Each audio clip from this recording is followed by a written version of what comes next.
Hello everyone! Right then, so it's about 3 minutes in. I'm hoping the bot has now managed to log in because I've quickly gone out to deal with doggy issues.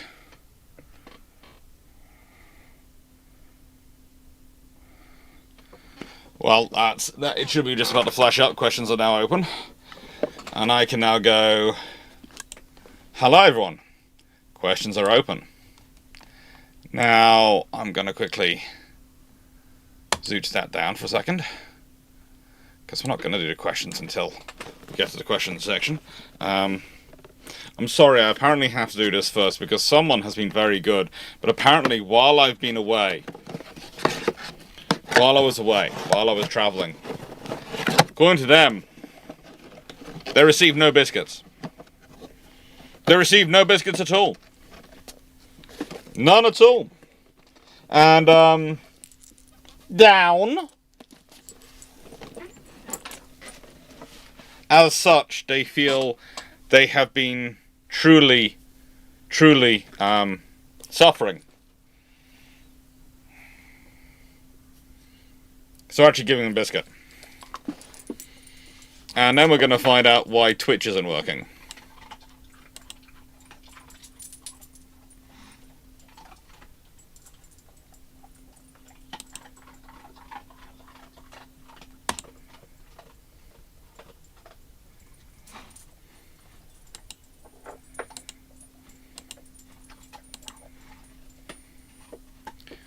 Okay, let's go to Restream, because Twitch is now not working. That's annoying.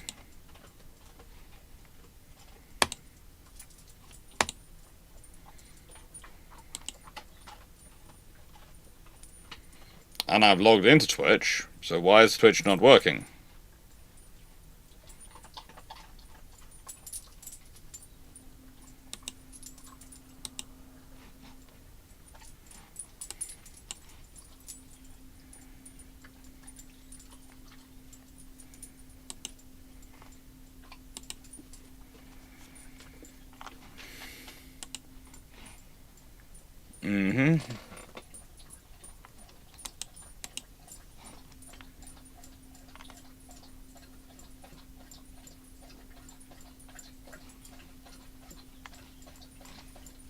Oh yes, it has just started working. I have no idea why it wasn't working, but Twitch wasn't working and now it is. So thank you to whichever world of confusion I have managed to, I have no idea, sort it out with. I have no idea what I did that managed to fix it, if I did actually anything to do with fixing it. Hello everyone, Twitch is now working. Someone do a bot check on Twitch and check it's working and actually responding. If it isn't, tell me. And I will have an argument with it. On the lines of, why? Seems the bot hates you. The bot doesn't hate you, Montana. It just doesn't feel you deserve any attention. That's the difference. And by the way, the title, there was a question recently about what I do to try and make sure things are visible as being lives versus not regular recorded videos. All lives get a recorded video. All lives get a recorded video other than brew ships, okay? All lives get a recorded video. Because some people do prefer the recording, some people prefer the live. So if it's a Thursday night video, there will always be a recorded video after it if it's a live. However, there is also another clue. Usually the questions open sign is up. Because usually in Thursday lives these days, I leave the Q&A running. And just let people put in questions when they want to, and then I know I can get back to them. And I don't worry so much about missing them. Which is a worry sometimes when I'm live. I'm worried I'm going to miss the questions. This way I know there's a way the lives are working, that people can find it, they can find interesting things, and they can answer questions. So that's the good thing. So that's what I have going.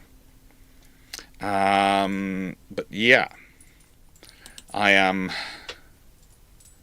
checking myself, checking my channels, checking they're all connected, all happy. Yeah. All happy, all good. I think I'm going to have to do some work on that, because that apparently hasn't been, needs to be reconnected, doesn't it? Again, that would explain the issues. That would. Hello, you're looking very lovingly at me, Poodle, and I do not trust you looking lovingly at me at all, because I know you, Poodle. I know. And you claim that. Okay, did you all see me give him a biscuit?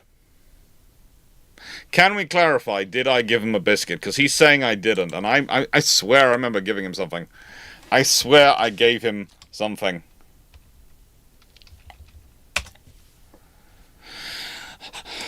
I am absolutely positive I gave him something, but he is telling me that it is not the case.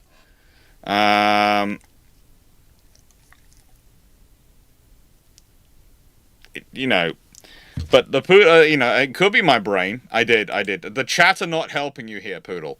The chat are honest. The chat realize you do not need to get into a fat little tom-tom. Look, I will buy some of the smaller biscuits so you can start having smaller ones. But you know, I realize that you get unhappy if you don't have a decent sized biscuit.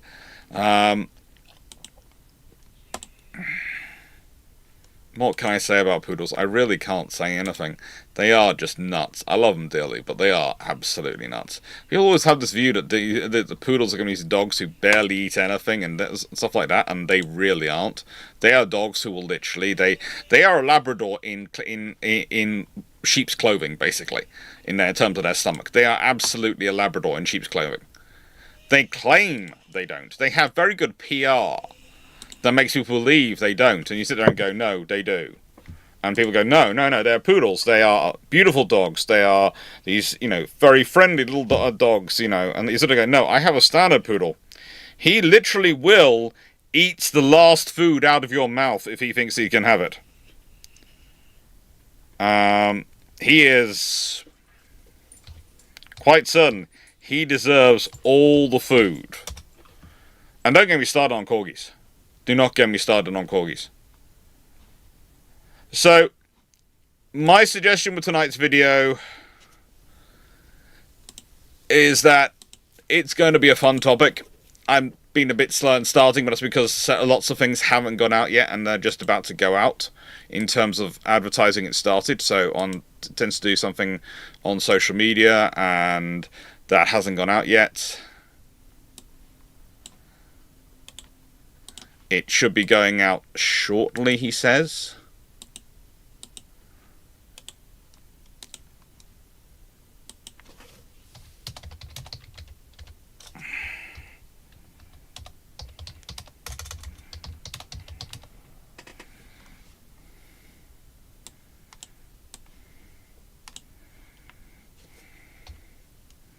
It should be.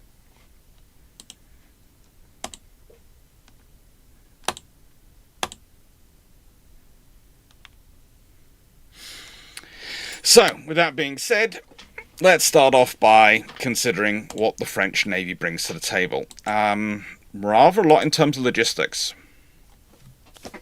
A lot in terms of logistics. People often forget the French Navy have a huge logistics setup. This is not only one of the world's largest navies. They are level pegging with the... You've got... Theoretically, in the treaty system, theoretically they are supposed to be the joint third largest navy in the world. In reality, due to the US Congress not funding the US Navy to the level it needs to be, surprise, surprise, the US Congress not funding the US Navy. The reality is that America, instead of being joint equal with the UK in 1939, is second place. It's got very good capital ships, don't get me wrong, it's got very good carriers, but you try and get a decent cruiser and enough destroyers out of the US Congress. That's where the differential lies. It's always a case of people who go, well, they've got the same amount of battleships and they're just as good, and they've got the same amount of aircraft carriers and they're just as good, and you're sort of going, yeah, in some ways they're better, in some ways they're not as good, it's 6 of one, half a dozen of the other. But below that level, try and get funding from the US Congress to fund anything below that level, and we'll see. And that's really an interesting thing. And then you've got the Japanese, and then you've got the French and the Italians. And the French and Italians really are joint. in 4th place. They should be joint 3rd place, but they are joint 4th place because the French and the Italians both build ships. Not necessarily a lot of ships, but they both build them.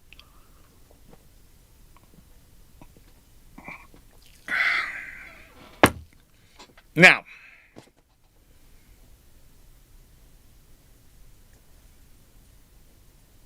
just going to see what he's doing in that corner. What are you doing in here? Can I just... Okay, you're licking 4-5. Okay. That's just...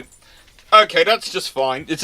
You can't get into much trouble licking a sledgehammer. You cannot get into much trouble licking a sledgehammer. If you want to return to that, do, but you're going to get nothing from it. Ah, poodles. And then you think, I stopped doing this slightly weird thing, Papa, so I deserve something. No. Now, the Imperial... Well, that's the thing, Adam. Adam Mercer. The Imperial IJN are 3rd. They are, said that. So, realistically, but if you look at the treaty system, the French and Italians are supposed to be 3rd.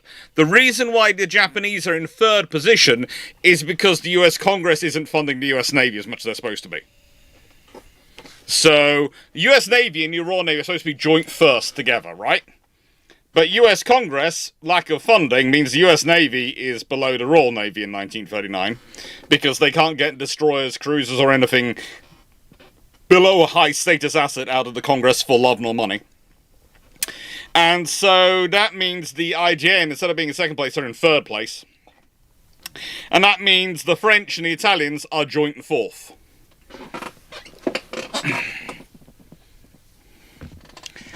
That's, you know... Break the... Paul Amos, no, this dog does not believe this biscuit gets divided up into 1/3. Anyway, he's a good boy. But, yeah, the French Navy, what they really bring, though, is a huge amount of basing and capabilities. As you can see, there's Martinique, there's Djibouti, there's Dakar. Those are all very useful places.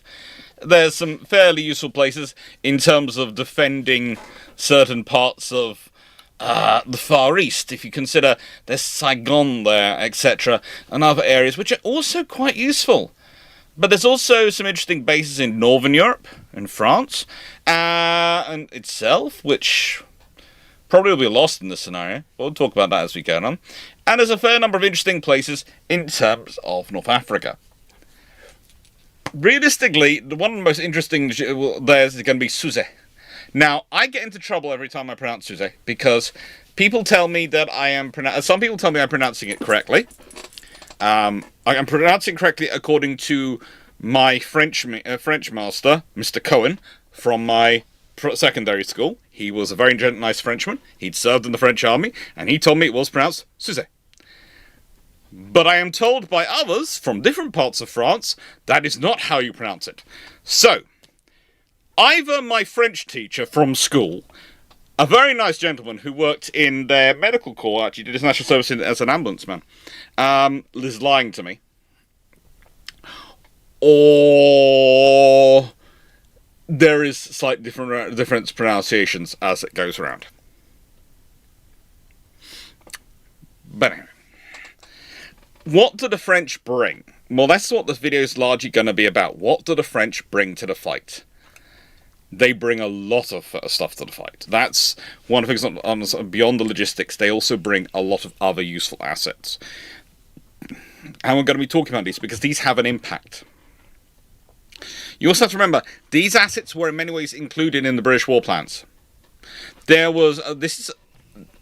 You could classify this as a failure of imagination on the British war planning department, but you could also classify this as it's such an unthinkable scenario, no one wanted to think about it. But no one had thought about planning for France falling and what the loss of assets would mean. And because no one had considered that, no one had built that asset structure into their force structure.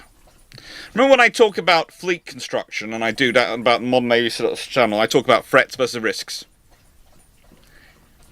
In a scenario of, it might seem a very low chance that France falls, a very low chance that France falls. So that's a low threat scenario. But if France does fall, that's a massive frigating problem for Britain. So that's a high risk.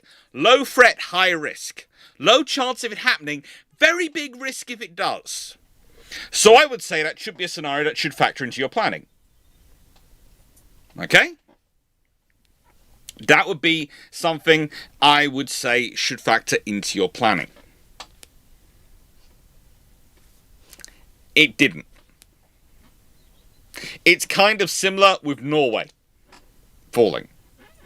It's low threat, high risk if it happens. But there again, when you start to actually look at the way the Norwegian government had been running their armed forces in the 1920s and 30s, it's not as low threat as you'd like it to be. So, it's low threat, it's high risk. Now, hello, Gors.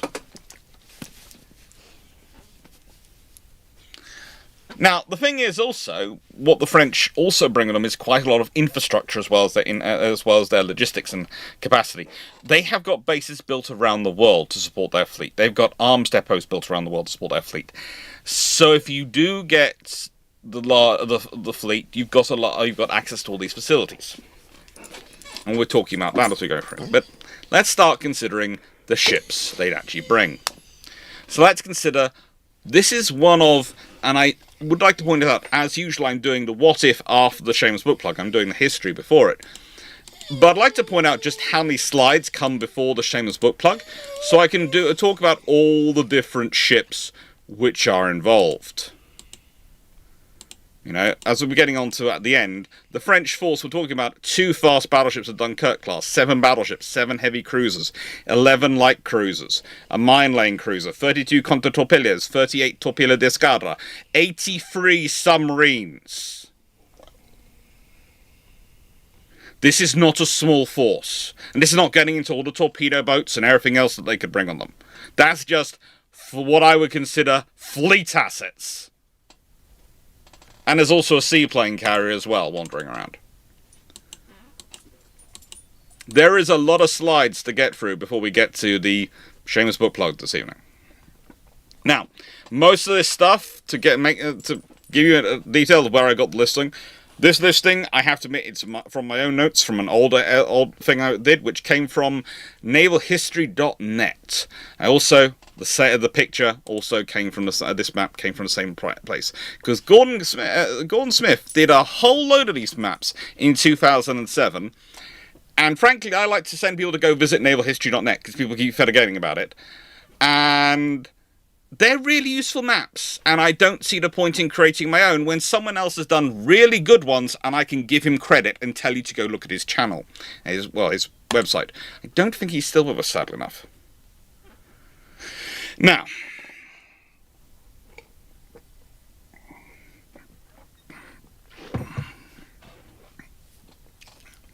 we're getting to why the French had such a strong submarine force, but they do actually have a sensible reason for it. Not necessarily a good reason, but they have a sensible reason for it. And as said, questions are open, so I will get to your questions, but when we get to the Seamus book plug, if I don't see them in the chat as they're going on. So, the first squadron had by all.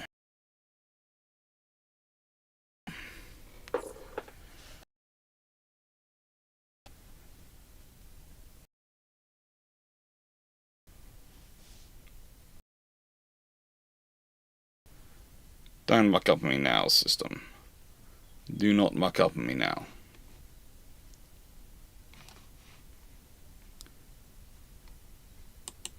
Yeah, it's still working.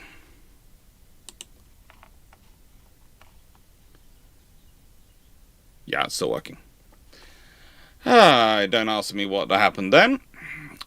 OBS decided to disconnect and reconnect.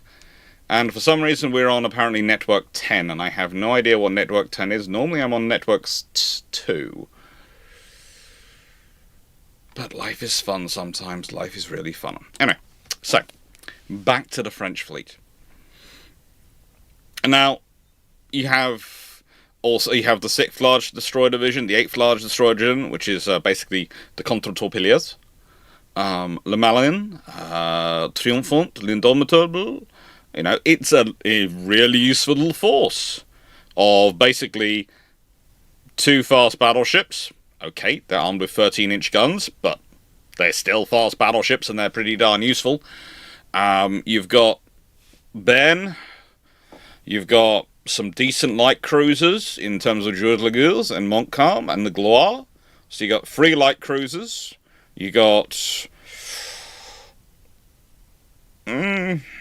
let's see. 8 contre-torpedoes, large destroyers. That is a force which you do not want to run into. There aren't many navies which want to run into the 2 Dunkirks, 8 contre-torpedoes, even the Bern along with them, and 3 light cruisers. That is a force which is something you are going to reckon with. You're going to have to send something decent to deal with. And you've got that's based in Brest. In Iran, you have the 2nd Squadron, based on Provence. And you have Bretagne and Lorraine and, you know, sitting there. So you got 3 older battleships. You got the 1st Destroyer Flotilla, made up of their lovely Torpedo d'Escadre. You know, 1st, 3rd, and 7th Division of those. And then you have Toulon, you have 3rd Squadron based there, based around some heavy cruisers, including Alderie and Duplex. Colbert, Duquesne, and Tourville as well. So you got 5 heavy cruisers sitting in Toulon.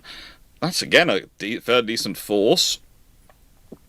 They're also backed up by the 3rd Light Squadron, which is really not a group I want to tangle with, because basically it's a case of, hello, we've got 5 heavy cruisers. Yes. And we're also packing along with us, you know, the normal of 9 contre-torpedoes. That's a hefty force. And that's really the point for what we're talking about. The French bring a lot of capabilities there with them. They bring a lot of capabilities there with them. And it works. It's not necessarily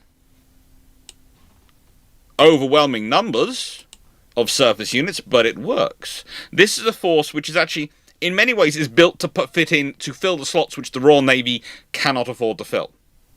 In some regards, the French have taken a similar approach to quite a lot of NATO navies took with the US Navy towards the end of at the end of the Cold War, where we're going to rely on that large navy to provide the overwhelming mass and commonality capability, and we're going to provide the units which provide the force with an overall edge in certain areas. The French were providing the British with a lot of high-speed heavies to support basically things which would provide a similar role in destroyers as the Tribe-class destroyers would provide for the Royal Navy. Their cruisers were to back up with the surface action groups and to do the counter-surface radar operations. And the fast battleships and fast capital ships to deal with the fact that the Royal Navy's own fast capital ship build was, due to treaty limitations, set back a few years. So having these units came in was very useful. All this force is a very useful additional force for the Royal Navy. It's something the Royal Navy can really make use of. Even the Bern, as much as it pains me to say this, and I hate to say this, as terrible a design as it is, as fonts of, we've had another bright idea, Gov, oh good lord, what have you done, as this horse ship is. If anyone will look, there is a strange history in having one-off carriers being cursed ships, with lots of people having bright ideas for them. Kuznetsov, Bern, these are both good examples of too many bright ideas in one ship. What this is useful for is, well, it can still be used for naval aviation training. It could still be used for supporting the Mid-Atlantic Gap, for providing an extra carrier in the Atlantic. Okay, is it something I want to send in the Mediterranean? No. But would I if I had to? Probably. Would I prefer to use it in the North Atlantic? Kind of, because it can muck around with Furious and be fine. Wouldn't it be really useful? No. Is it going to have to fight a carrier battle? Well, unless history changes significantly and the Germans actually take their finger out of their behind and actually organise the Graf Zeppelin properly, instead of spending the whole time going, I don't know what I'm going to do, and debating who should control the aircraft on the aircraft carrier. I really don't know. Ad infinitum and round in circles out again. The thing is, she'd be useful for that role. She'd be useful for anti-submarine warfare patrols, for protecting convoys, for those duties.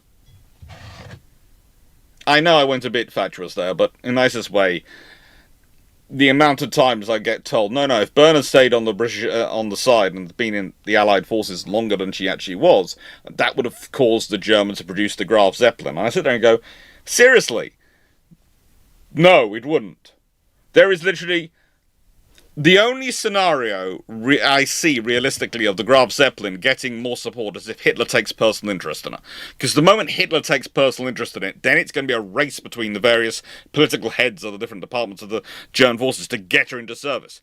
That only happens if Taranto goes even better than it did historically.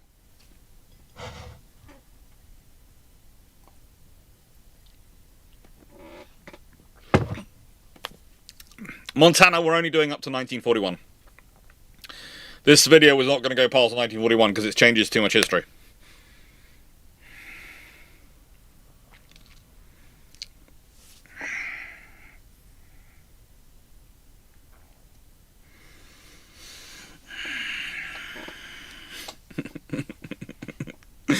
It's now a fight between whether it's to be the submarine force or the army to control the aircraft carrier. I don't care, they just need aircraft and an aircraft carrier. We'll leave that to one side. Okay. So the thing is, you then have a look at the next one. And there's more Marine National Strength. And this is the force that they have in the Channel, Biscay ports, etc. And you start to realise just how much they have going on there. They have more destroyer forces. They have sloop squadrons. Again, those would be useful. Extra escorts for convoys. You have submarine divisions. You have a whole large and capable force of what I would call sea denial assets. Look at this. This is a list of torpedo boat squadrons, sloop squadrons, destroyer squadrons, submarine squadrons. This force is a sea denial structure, sitting on the Channel and Biscay ports. Literally, they are there to supplement the Royal Navy in securing the English Channel and in making sure that no one can make use of that water. That's what they're there for.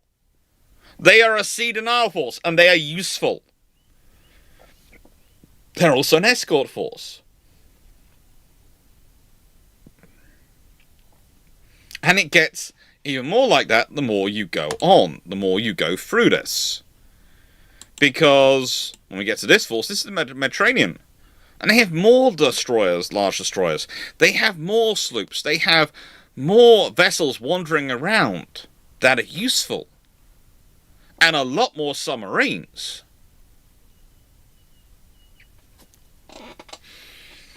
Now, the thing is, why do the French have so many submarines? Well, mainly because them and the Italians weren't limited. Neither the French nor the Italians were limited in quantity of submarines they could build. Whereas Britain, America and Japan had treaty limits to the number of submarines in terms of quantity, in terms of total tonnage of submarines they could construct. There were no such treaty limitations on France and Italy. Let me restate that. There were no such limitations on France and Italy. Once again, this was a scenario where the Americans, the British, and to an extent the Japanese, although they ignored it more quickly than the other two did, shackled themselves and shot themselves in the shoulder.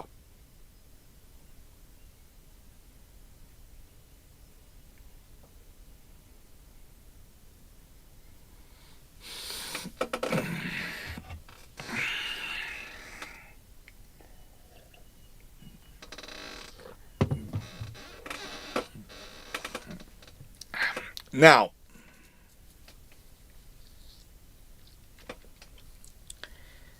this means that along with the older battleships and the very good destroyers and new fast battleships, the French bring a lot of submarines. A lot of submarines. And again, one of the constant things you have in World War II is the British sending in submarines, and large numbers of submarines, from other theatres to support operations in the Mediterranean. And one of the things I've often heard from people is, why didn't the British prepare more submarines for the Mediterranean? Anyone in chat want to guess why the British hadn't, prior to World War II, built up more submarines in preparation for the Mediterranean, and basically launched a crash building of the U-class and later on the V-class to deal with the Mediterranean needs? Anyone want to put in the chat why the British hadn't?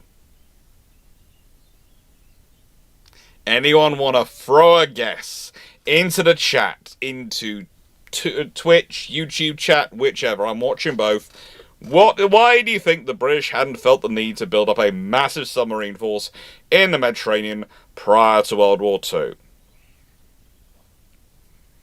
And Lions and a typical programmer have got in at the same time with, they assumed the French would be there. And then there's treaty elements from Knights and politics and probs. And basically, that's it. Politics and treaty limits meant they could only build a certain number of submarines, and the French were going to be there, so why bother? They could put the submarines elsewhere. And Montana 67, stop believing British propaganda. They did not hate submarine warfare after World War I. The British were trying valiantly to get people to ban it, but at the same time were investing in it more heavily than any other nation on Earth. The British are that kind of bastard. Excuse the French.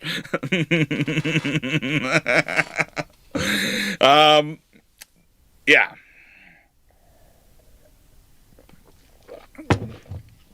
The British are one of the biggest investors, and also, you also have to remember, the British were one of the earliest adopters, if not the earliest adopter of submarine warfare. It depends on how you consider it, in terms of the modern era.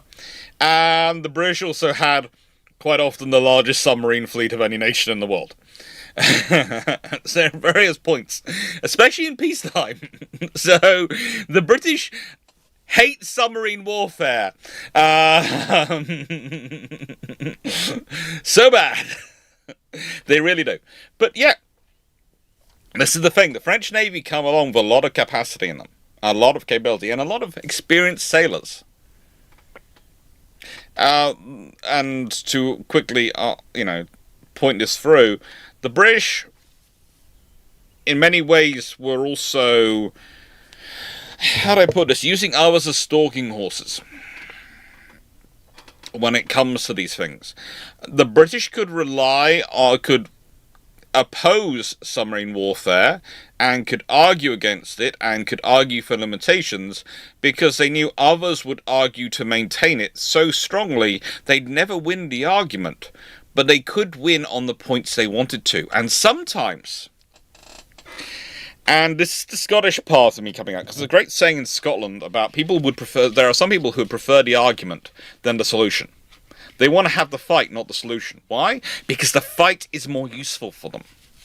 And it's the same with the British and submarine warfare. Now, this would be a whole nother video to explain, but broadly speaking, when it comes to submarine warfare, the argument that the British are making about submarines, about getting rid of them, everyone understands the British want to do this because of World War I, and everyone sees it as a big problem, and think the British are very scared of it when the British are rapidly building various things to make sure they're not going to be in the same situation they were in World War I. But the thing is, every time the British are forced to allow people to still keep submarines, then they get other concessions and other things from those same people. Because the British have conceded on submarines, which they know everyone else is going to oppose them on. And that means the British have had to concede on that. So to keep the British in the treaty system, to keep the British happy, you have to give them concessions elsewhere.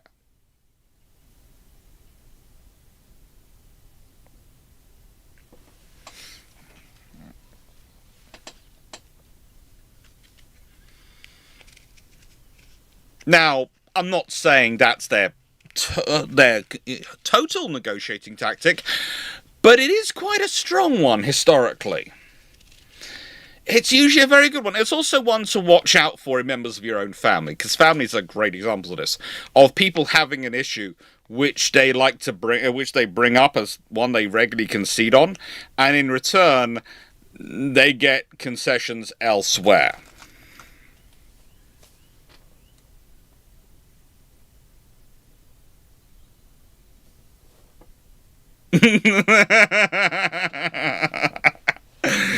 I'll try not to remember not to flutter my eyes full, but it adds so much to the argument. So, and then we go on to what their other strength is. What else have they got going on? Well, again, we're looking at the Marine National Strength. Bizet. Oh, this is in Mediterranean. 4th Light Attack Force. Good lord, there's a lot of ships there. Again, whole sorts of cruisers, destroyers, submarines.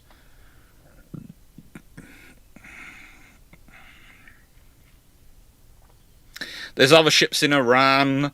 You know, they have all sorts of forces around, and as you can see, the Mediterranean there is full submarine squadrons are down there, and they have a lot of boats. You know, Iran has its own submarine flotilla, the 2nd Submarine Flotilla, which is made up of the 12th, 14th, and 18th Division. In Bizet, there's the 6th Submarine Squadron, which is made up of the 9th, 10th, 11th, and 17th, and 20th Divisions, along with, which also has the 4th Submarine Flotilla, which for some reason has a destroyer on it, and various other systems as well, supporting it. And it's not surprise, because again, you can use destroyers for these to support these assets. And then we start going into some of these submarines, and you know, it's worthwhile thinking about the French submarines. What are they? They're useful boats. There are a lot of them. Random question here. How many people in this chat have done any study of French submarines in the 1920s and 30s? How many people have done that as a study? Because it'll be interesting to hear in the chat if how many people are.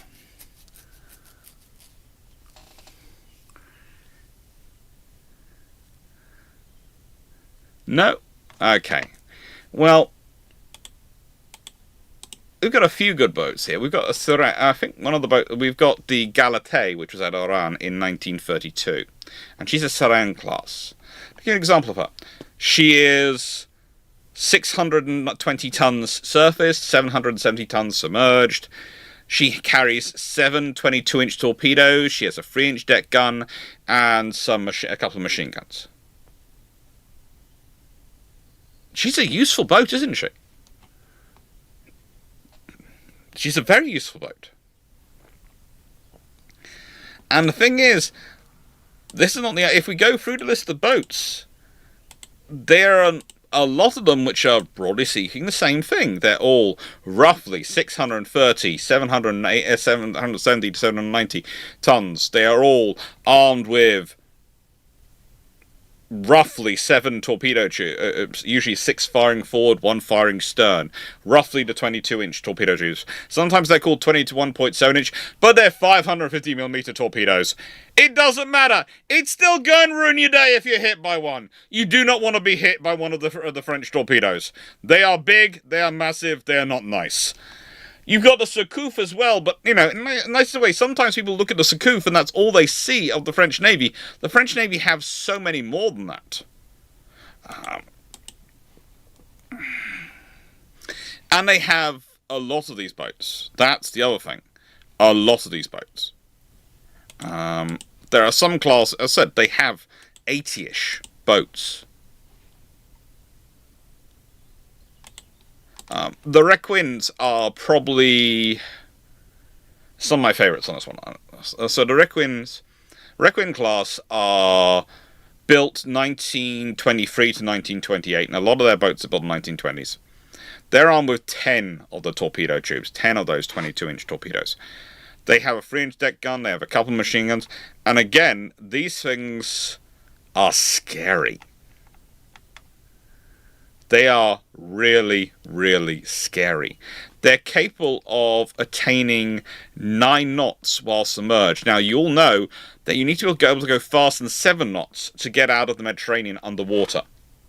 That's the thing. That's the golden figure. You have to be able to do more than 7 knots to be able to deal with the currents underwater. The reason why German U-boats are trapped in the Mediterranean once they get there is they can only leave the Mediterranean on the surface. They can only leave it on the surface because they can't go fast enough underwater because they do 7 knots underwater. And with the 7-knot current coming in, they go nowhere. So, special occasions when that doesn't quite the case, but most of the time it's a 7-knot current coming in from the Atlantic into the Mediterranean, and that means that if your submarine can only do 7 knots underwater, it ain't going anywhere out, ain't going out that hole. You need to be able to do more than that, and doing 9 knots underwater, that makes it viable. They're good boats.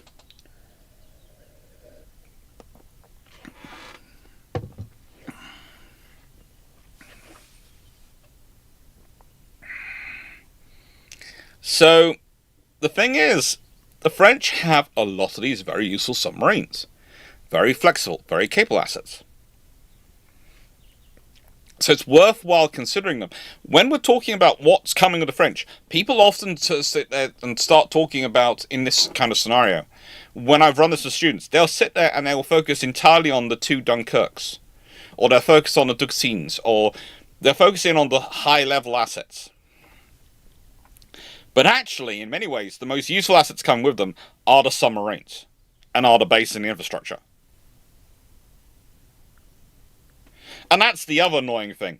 Historically, the submarine which comes with the Free French is the Surcouf, which is a lovely boat, but it's not the sub you want. It is so not the sub you want. And also at this point, I think they were operating what was the largest interwar class of a single class of submarines. I'm trying to remember which class it was. Yeah, if you want to look up the Redoubtable class of which were built from. I'm trying to remember when the first one was laid down. I'm trying to remember. I think they were first laid down in something like 1925. The Redoubtable class are 31 vessels strong. 31. They are launched from 1928 till 1937, I think the latest ones were launched in, and commissioned over roughly that same period. They are good boats. They are very useful boats. But they built 31 of these in peacetime. This is a construction of 31 boats in peacetime.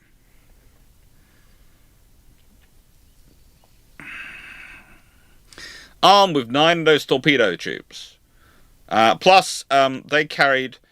here was the fun thing. They actually carried 11 torpedo tubes. They had 9 of the 22-inch ones, and 2 of the 16-inch, 15.7-inch, whatever you want. Basically, they had 9 550mm and 2 400mm torpedo tubes. They're good boats. They're useful boats. Again, they can do 10 knots submerged. That's the point. This class, the Redoubtables, can do 10 knots submerged. They can do up to 20 knots on the surface. They have a range of 14,000 nautical miles on the surface, 7 knots. They are very useful boats. Very, very useful boats.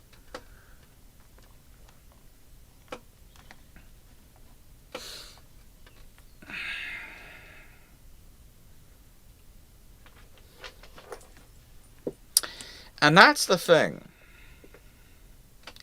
That's what tends to get forgotten. These boats were well built, and there were a large number of them. This is a capable force. They have a large amount of logistics to support this force. The French have a good submarine force. And so then we look at what else they have. They also have the Levant Command, Levant Division. Then they have the Casablanca Division and various things. Then we go to numbers 4 and 5 of the areas. The Atlantic ports, they have an admiral for Africa, based in Casablanca and then moved to Dakar. And that force has a cruiser division as part of it. It has submarines there. That's where the Sukuf was in 1939. You have an admiral in Antilles who has ships. You look at Indochina, they have cruisers out there. They have sloops and various gunboats and submarines, of course. They have vessels in the Indian Ocean and vessels in the Pacific. They have a worldwide navy. This, if we go back to the beginning, are not just points pointed to on a map. These are bases where they actually have forces operating from and working from and utilizing.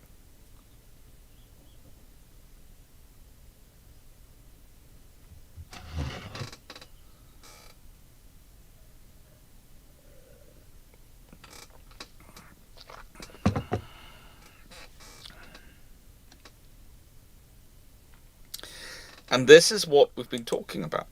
This is the force we're considering. Because the point is, quite often, when we're talking about the French and they still start fighting and the French Navy carries on fighting, these are the assets you're going to be talking about.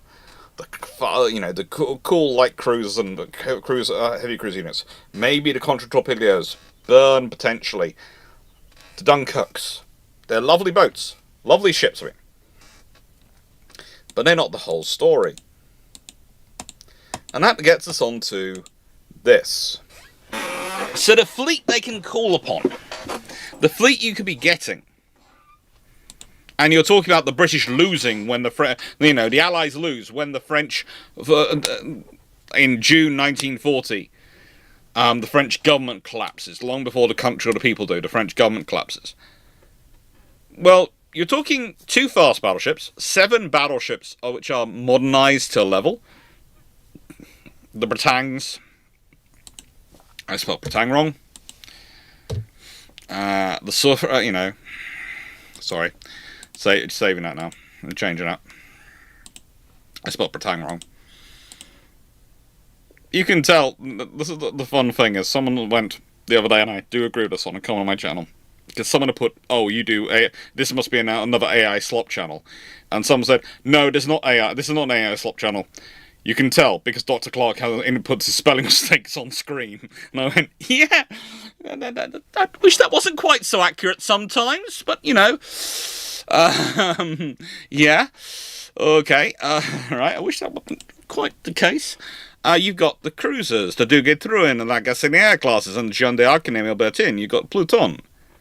You've got the contre-torpedoes of the Chacal, Guebert, Aiguille, Vauquelin, La Capantistique, and Mogdor classes. Mogdors only have about 2 boats in them, 2 ships in them. You have the torpedo d'escadres of the Burrusque, the Leroy, and the Hardy classes. This is a lot of ships. We're talking 70 destroyers of various types, but we've also got 83 submarines of various types.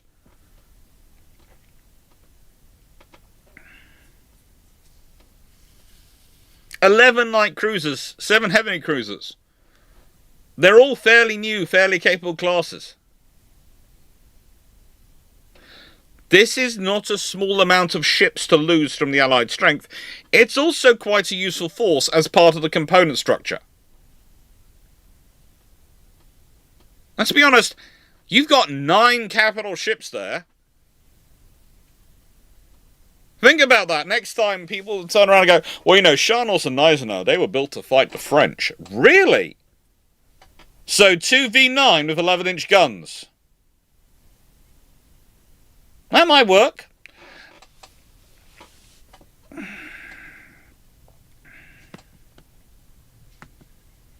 It's one of those scenarios where you start to look down and go, okay, the French have a fairly capable force. It's kind of like, again, the Italians.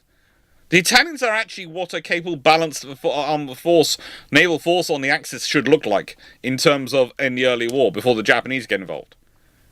On the German fleet has been hobbled by the Treaty of Versailles, and then hobbled by a rearmament program which basically prioritizes the army, then the Luftwaffe, and somewhere after Goering's drug supply, purely medicinal use, of course, the Navy.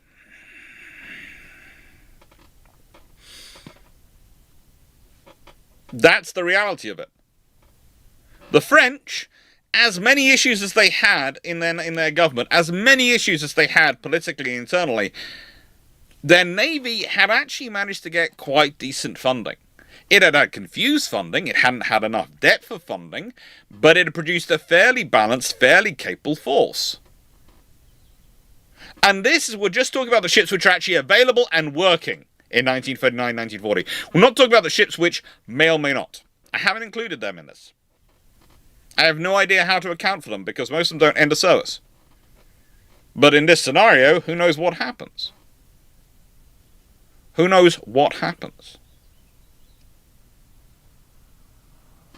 So that's a lot of capability. Now, it's now time for the shameless book plug. And where I say thank you for liking, sharing, and subscribing, supporting the channel, helping it grow. And also, I can answer some of the questions which have been coming in. So I'm going to smooth that up. And I'm going to open this up, and I'm going to start looking at questions. Test. Will some of the three French warships join ABDA come in the Pacific? Potentially, but I'm going to end this video in 1941, because, honestly, the moment it changes enough in 1940 and 1941 that it could well change some of the outline for what happens in the Far East. But that's one of the really fun things. And as said, Shane's Book Plug is always where I change from the history to the alternate history. Bum.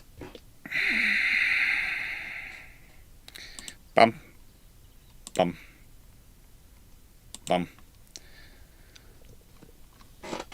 Would Francois Darlan become the leader of the Free French Forces then? We're going to have a conversation, because I'm going to talk about, first of all, what scenario does the whole French fleet head over? And I think the scenario where the French fleet would actually come does involve an admiral. Probably not the one you all would hope for, but acting in their capacity as a minister rather than an admiral, but we'll get on to that. It means that probably Churchill will not be complaining so much about a certain French general. So do you wonder what the French would do with their battleships during Cold War? They kept them around for quite a long time.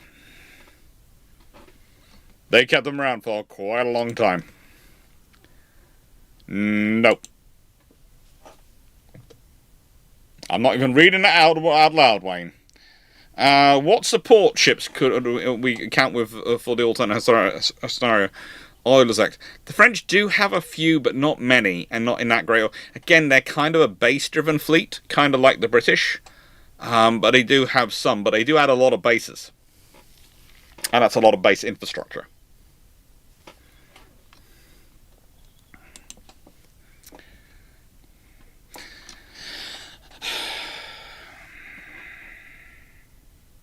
Nice evening. As some of the French ships, i.e. the Mogadors, are so bad for numerous reasons, how likely do you rate the RN for just not bothering with them? Not going to happen. If you have the whole French Navy coming across, then the French are going to look after their own infrastructure. It'll be up to the French to decide what they do. And the same is going to happen if they're having to buy new ships. If they're procuring them they'll be procuring them off the British construction line. Kind of like the Free Dutch and the Free Greeks and all the others did. They might end up buying some from America as well. That's always a possibility, the French. But there's also a possibility they send the ships to America to get them modified and reorganized and fixed. There's going to be scenarios here going on. Chris Hate Human. Stuman. Okay. Italians seem to have issues with accuracy with their close-set turrets, suggested due to muzzle blasts, among other reasons. Did the French quad turrets have similar accuracy issues? They did have some issues. They're not perfect, but they mostly worked them out. The thing is, the French have been playing around with quad turrets a lot longer than anyone else, really. So that gives the French a bit of an advantage when it comes to quad turrets. Most of the mistakes they've already made. It's always helpful if you've already made mistakes. You can't learn from mistakes you haven't made, basically. Right, is that all the questions that come in? Oh, no, there's a test from Paul. But I think that could be all the questions.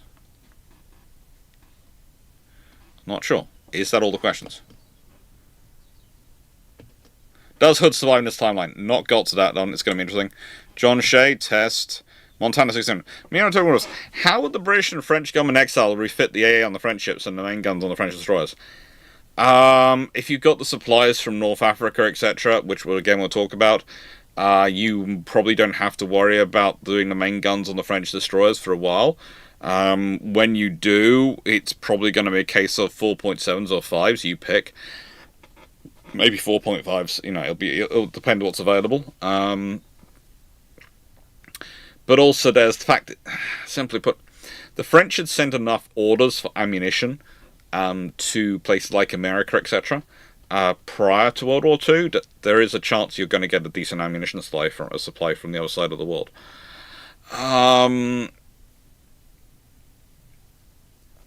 It'll be an interesting one to see how it evolves. Adam Mercer. How would Britain and French Navy best handle logistics issues caused by the fall of France from the rating to the various different parts and ammunition types that each Navy uses?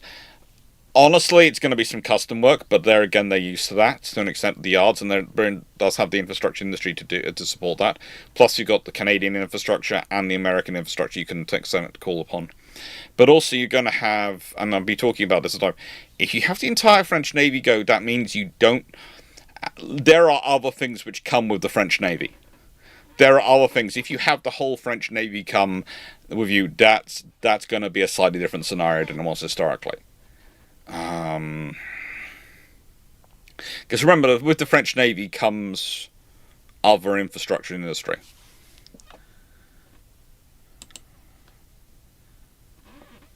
Frank Ball, you don't get Mers el-Kabir. We'll be honest, you're not going to get Mers el-Kabir. I don't think you get the Marine Nationale involved much in Taranto. They might provide some extra ships to the task group, to the fleet going there, but I don't think they're going to provide. I don't think the Burn's going to be called up for that. So I don't think that's going to be a scenario. You probably also, you might get the French battle squadron coming with them as extra battleships. That was in Alexandria, but we'll talk about that as we get into that.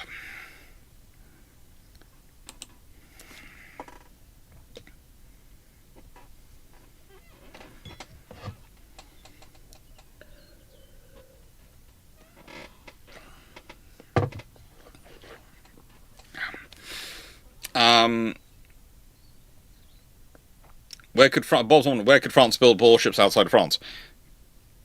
As said, they could buy British ships, they could buy American ships. They have options, but they don't really need to.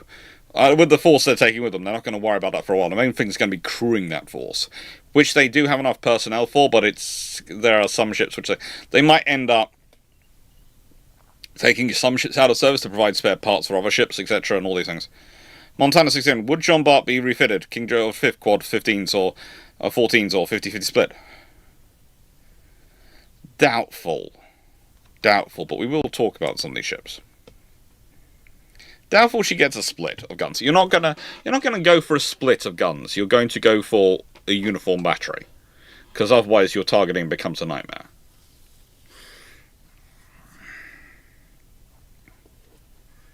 Given the Durga Turun class light cruisers are not great compared to Axis light cruisers, how likely to get put in convoy escort? There are lots of things they could be doing. They could be AA cruisers. There are lots of options for those vessels. They'd be pretty darn useful, but there are advantages and disadvantages to all this. Cluntiel, would the French anti-air be standardized to British or American for commonality? Probably, as it would start earlier, and we're probably seeing it happen in 1941, late 1940, early 1941. It's probably going to be British because the Americans aren't in the war yet. That's the thing. The French fleet going over the Allies is not going to change how the American entry into the war. So that's still not going to be before 1940. Well, I know it technically happens in December 1941. Bear with me, it's late enough in December that it doesn't really have an impact on armaments fitting until 1942. So the odds are the French will standardise. If they're going to standardise on anyone's light arms, they're going to be standardising like the Free Dutch and others on the British ones.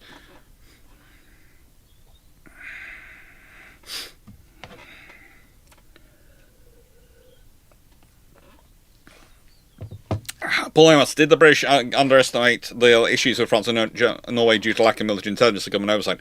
Not really. It's more a factor that there are some members of the intelligence community looking at it, this is a possibility.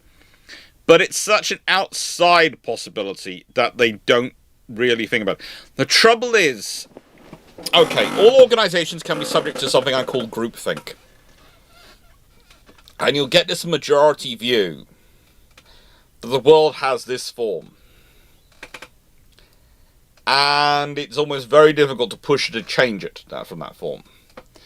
And I have a great worry about this kind of thing, because the amount of times, the fact that the groups tend to change so quickly, they take on a new idea, and they make it to fit their worldview. For giving you a current example, drones are currently the coming thing. A few years ago, it was hypersonic missiles were a big threat. And before that, it was torpedoes which ran in an air bubble. And before that, it was, you know, there's always something new coming. People going, yes, future ships are going to be smaller and cheaper. Nothing in our history has told us that future ships are ever smaller and cheaper. Warships never get smaller and cheaper. They really don't. You know, people go, well, it's a torpedo boat. Yes, but did that affect, what did it do to other classes of destroyer ships? Did that eliminate them? No. Did it make them smaller and cheaper? No. It made them bigger and more expensive because they had to include weapon systems which would deal with that threat. And that's the problem. There is always someone who is telling you that this world is going to get smaller and cheaper, because they're on a view which is that that's the world should be. And for many, many years, the idea has been that ships, warships, etc., should get smaller and cheaper. The LCS was going to make navies smaller and cheaper. The Black Swan concept situation for the Royal Navy was going to make ships smaller and cheaper. There have been all these concepts. They keep failing to produce. Why? Because whilst the theory might say it's going to go that way, reality often disagrees with the theory. So, for example, if I'm talking about drones, you'll see on this channel when I talk about drones, I'll go, well, future ships are going to have to include capability to operate drones, service drones, and sustain drones, which is all going to require, what? Space. And probably, at least short-term, people, who also are going to require space and food and somewhere to sleep. So, yeah. No. And as I keep saying, my theory is the modern cruise ships are going to be like cruisers, with them getting a task group of frigates, escort destroyers, whatever you call them, kind of World War II style vessels around them, which are going to be the sloop, which are going to be these uncrewed assets. And that's fine. But stop pretending the crewed assets are going to get smaller and cheaper and easier to produce. They're not.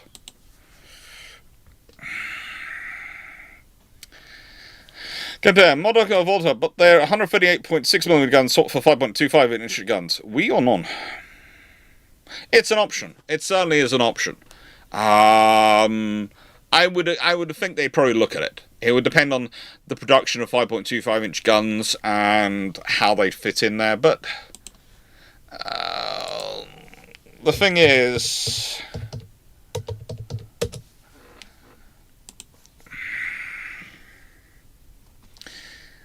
the British gun is technically 133mm caliber. So technically, and I remember cross-section, Theoretically, it could fit in the same turret. Theoretically, you could modify the same turret to take it. So theoretically, that is a possible option. But the ammunition is not really destroyer-style ammunition, but it could work. But they might go for something like the 4.5-inch guns instead, in the 4.5-inch guns in a turret, which they could probably fit in. And, you know, do something like that, like the battle class or something. There are options for them. Definitely not be looked into, but 5.25 wood is an option. Right. Does Paris go to free Polish name in this timeline too? Potentially. We'll see what happens.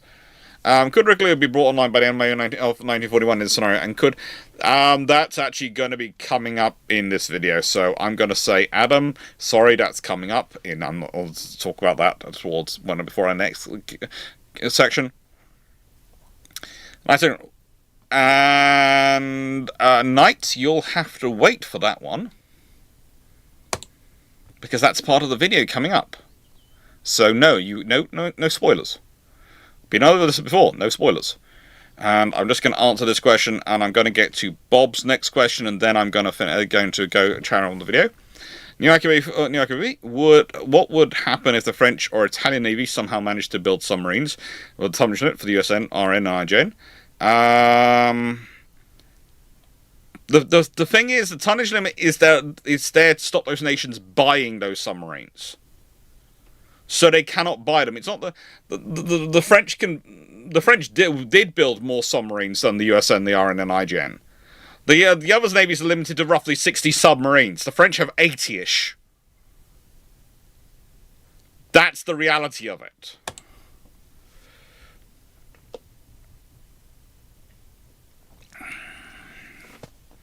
Listen, if the British hated submarine warfare after World War I, it's propaganda. Who started that? Oh, who would start the idea the British hate something, which then helps the British with their diplomacy? I mean, who would it be in their best interest to start such a vicious, continuous rumour? Who? Knight, I do enjoy your questions, but sometimes you're asking which out of the great powers would start a rumour which nation would be so keen on starting a rumour that Britain hates submarine warfare, which then helps Britain with its diplomatic position in treaties.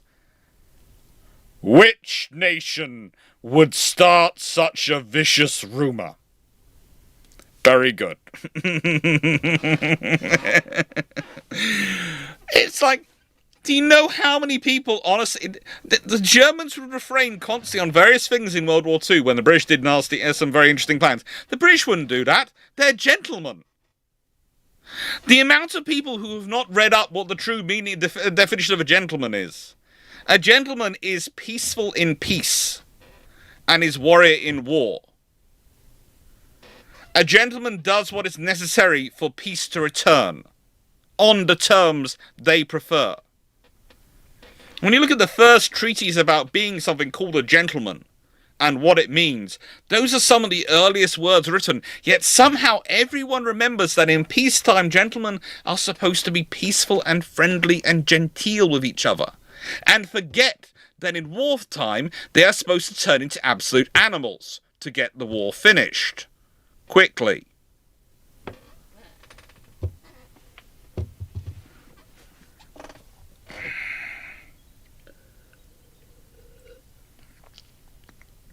And so you get all this history of people going, the British are gentlemen, they never do that, they've already done it.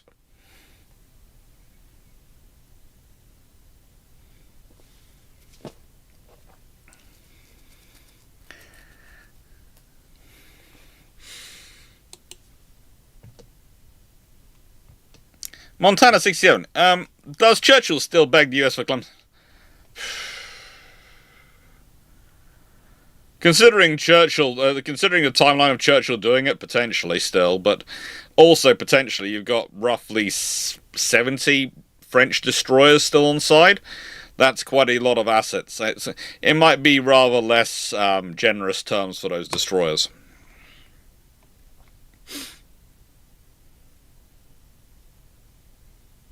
River said, does it make a notable difference to shorten the war and save life? We'll see what you think when we get to the end of it. Bob's, hello, Bob. There you go, that's the question I said before I started again. Had the French fleet sailed from Mers el-Kabir to meet the Royal Navy after Churchill gave the ultimatum, how would the French fleet fare against the British fleet given the ships present? Not well. Not well. Somerville's fleet was in far better order, and also was waiting for them. Their advantage came from speed and manoeuvre and getting out there. Somerville had some pretty decent sluggers with him, and that's the scenario realistically. It would not have been good, but yeah. Don't take this the wrong way. The British would not get away from it unscathed. It's just they would get away from it.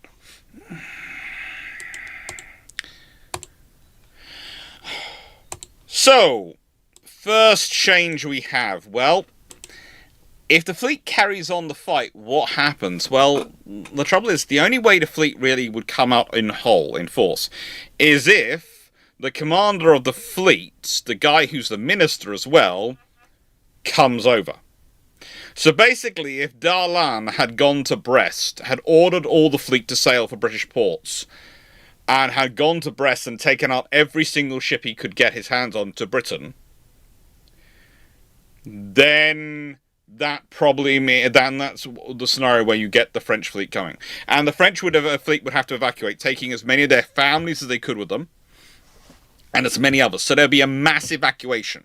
Every ship would leave French ports loaded down with people and goods and spare parts, kind of like what the Dutch did. Okay, where they took everything with them. The French fleet would have to do that. And that only happens, realistically, if the French naval ministry is on side, and that means you have to have Darlan. Now, Darlan, then, is coming across as not just an admiral, but as a senior minister in government. Okay? So, under that scenario, whilst he is not the most senior officer, Darlan probably ends up being in charge of the Free French, because he is a minister as well as a naval officer. He has the legitimacy of government. That's the important thing. So instead of the French running around going, who's in charge, Darlan probably ends up in charge. And that's how you get the fleet out.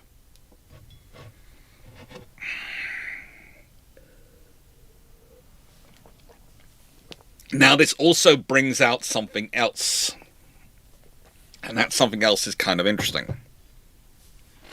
In that you are probably dealing with the vast majority, if not the totality, of the French Empire going with the French Navy.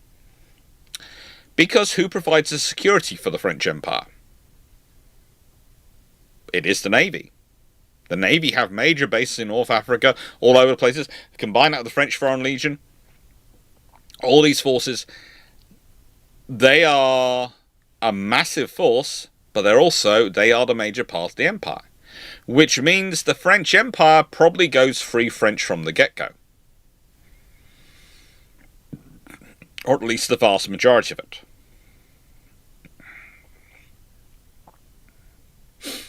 Now,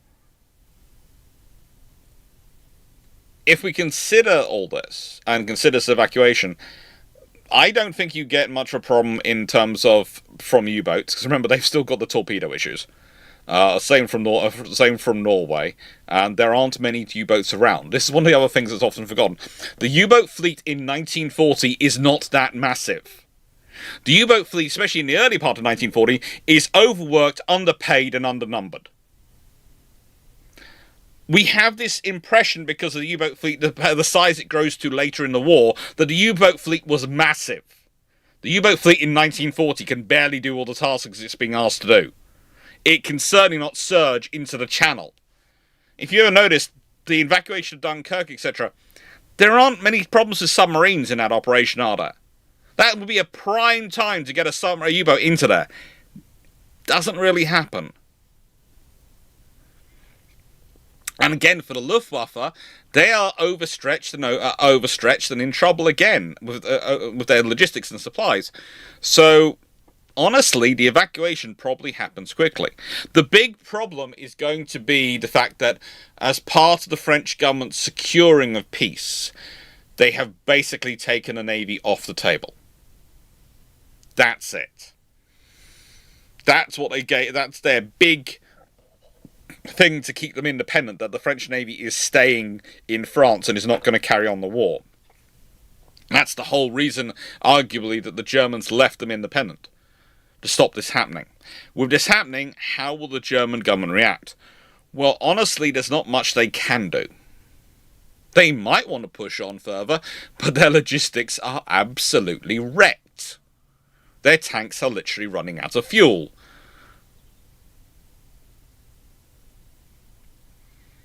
And so, this is the scenario that you're dealing with. I think, therefore, probably there is maybe a bit of a change in government. Again, maybe Pétain survives, maybe he doesn't. Maybe it's all blamed on Darlan. But that's the point. Darlan's got away with the whole French Navy. And he is now the leader of the Free French Forces in exile. The head of the Free French government in exile. Okay? We are talking about a mass defection of the whole fleet. And the only way that happens is if you have the ministry backing and pushing it. And the ministry organising it. You are not going to get it happen any other way. And the only way that happens is if this man comes along. So, there you go. That does give you a bit more of an interesting scenario, because it does give you a very much an overmighty ally in terms of for the British. Because if you think about it, after the French fall out of World War II, pretty much in terms of allies who are actively fighting it, the British are so dominant that no one else really gets a say. They'll have ideas, they'll put forward opinions, but realistically, it is a British show.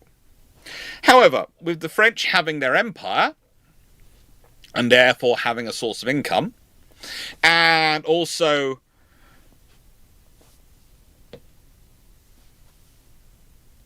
doing the things they need to do, that suddenly gives them more of a say, more of a capability.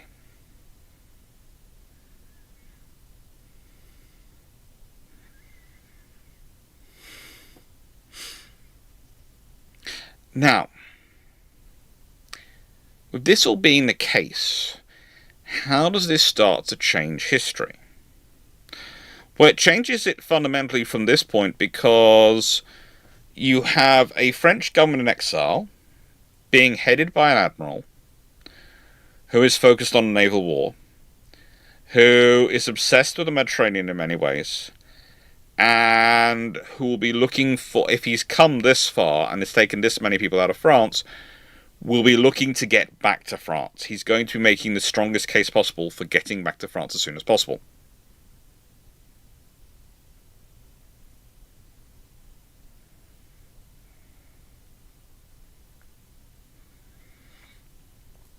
And, as Adams just put it, no one had expected France to collapse as quickly as France did. No one was prepared for France to collapse when it did. And as I keep saying, it's not the French armed forces which collapse. It is not the French people which collapse. It is not even the French nation which collapses. It's the French government which collapses. And this is the really weird thing about the collapse of France. If you're looking at the stats militarily, they've got plenty of forces. They've got plenty of supplies. They shouldn't collapse. If you're looking at their territory, etc., they've got defensive positions. They shouldn't collapse. If you're looking at the spirit and morale of their public, they should not collapse. The place where it collapses in France is the government.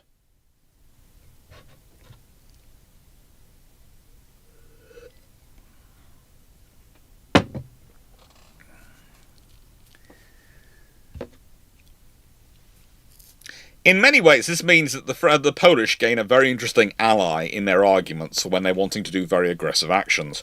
We'll leave that to one side. That's why I left the Paris on the table. Now, the first big impact this is going to have in 1940 is going to be the North Africa campaign, because, oh my lord, poor Italy's are going to be in trouble.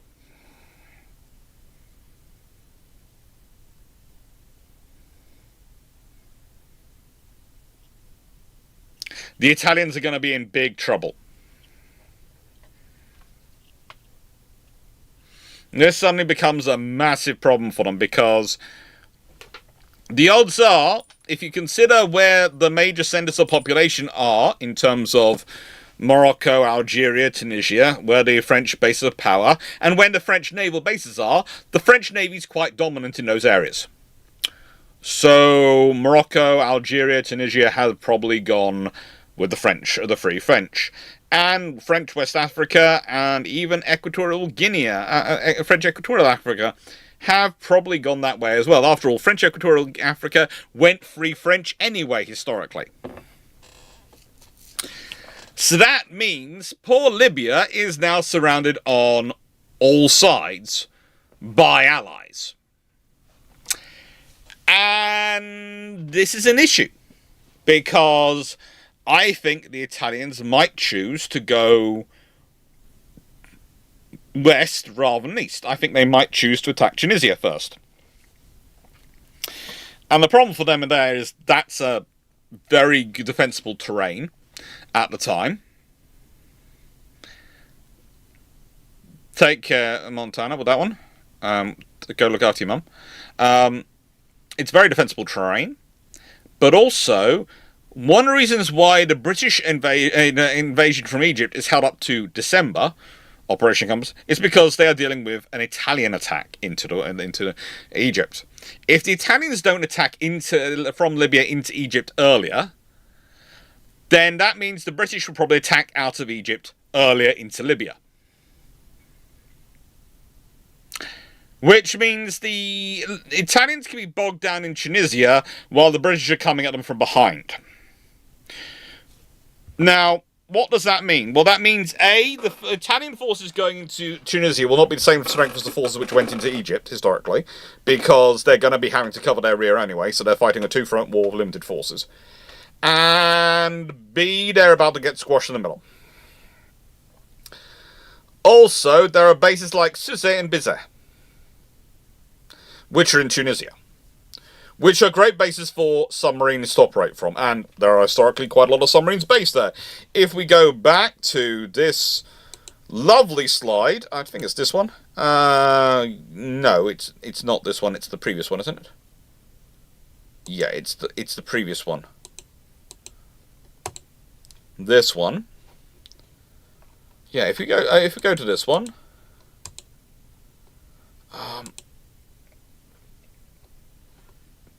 You'll find a whole load of lovely ships are based in this area. And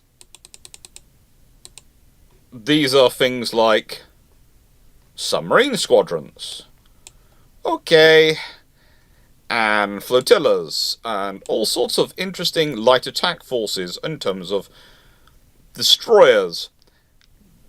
This is the force which is going to be causing a lot of trouble to your attempts to resupply your campaign in North Africa.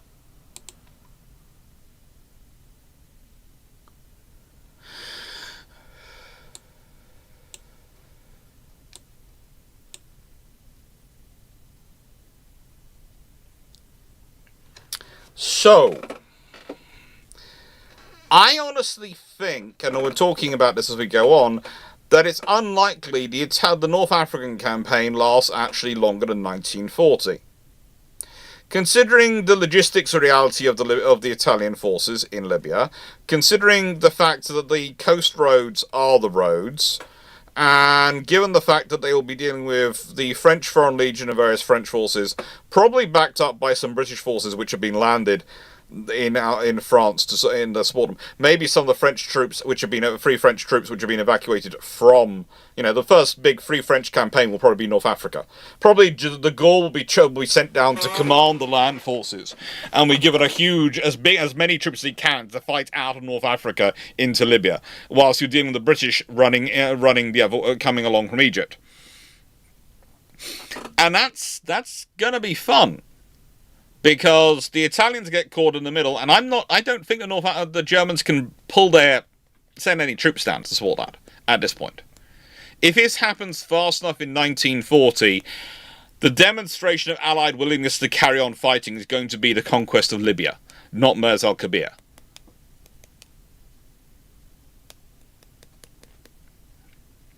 And the thing is, the really important thing of all this is this gets worse as time goes on, because you now have no need to form Force H. Now, you're probably thinking, well, hang on, Alex, how big a difference is that for the Royal Navy? Well, that's a carrier freed up, that's a battle cruiser freed up, that's a whole load of destroyers freed up, because Force H doesn't need to be the force it does. Because it's not covering for the French absence in the Western Mediterranean. There's now a huge French naval force in the Western Mediterranean still. A huge one, we talked about it earlier. This doesn't need to exist. Force H doesn't need to exist. Now, this has all sorts of impacts for Somerville and other people in the command structure in terms of how they're used and how they're utilised. But the point is, you don't need to start stretching your resources in doing this. Think about it from a historical pressure perspective. This was a constant commitment for the British with HMS Ark Royal. She was so overcommitted to Force H, she doesn't get to go refit and maintenance. Think about how many damages she takes while supporting Force H and carrying out those duties.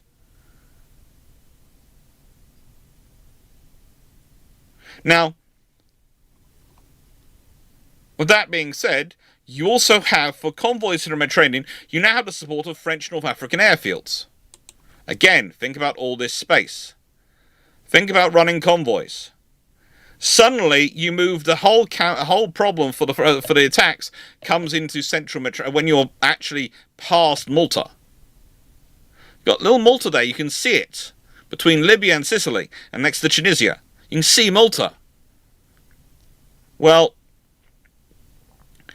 now if you think about it, you've now got friendly airfields to cover you the whole way along the French North African coast.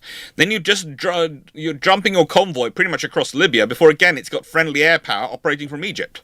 And with those air bases comes anti-submarine warfare support, comes fighter cover, everything. So yes, you might still have a carrier of those convoys, but your job of getting those convoys becomes a lot easier. Also, resupplying Malta. You can do the run from Tunisia.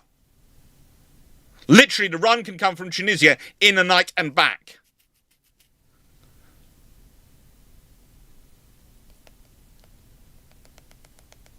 The French fleet might still need a carrier to support them. The French fleet might still need a carrier to support them, yes, but for a while they're going to try and do it with Bern, because they're the French. Let's be honest, the French are going to try and do it with Bern for a while.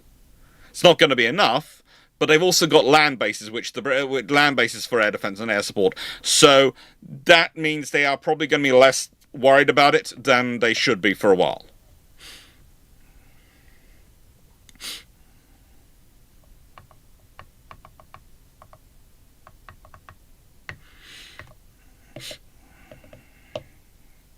So the French will probably want a carrier, but they might not get a carrier. And the British might go, well, you have a land-based air support from Algeria and Tunisia and Morocco. You have all these other things. We have other areas we would like to use a carrier for.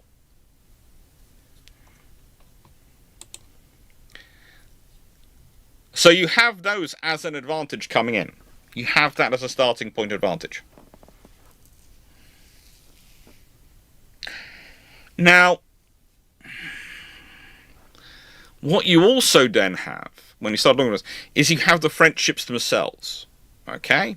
You have the French capital ships. So suddenly you have all these extra battleships wandering around. Are they great battleships? No. Are they still battleships? Yes. Does that mean that there are going to be Italian cruisers going, no, we don't want to get in that fight? Yes. So the convoy battles where historically you have British cruisers fighting Italian cruisers and it's a matchup, could well descend into battles where there's a French battleship along the side, so they go hunting for someone else.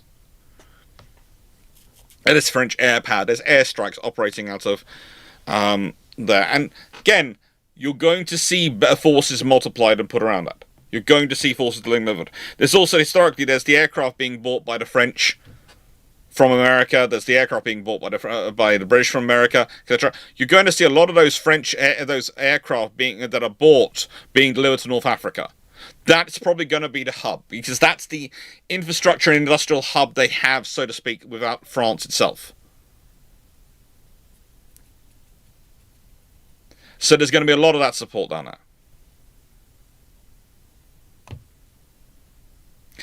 And finally, the reality is, where are the British likely to send Ark Royals? They're still likely using her, but I wouldn't be surprised if she's being used for different operations around the place. And one of those operations, I wouldn't be surprised if she ends up in the Mediterranean fleet for the attack on Taranto.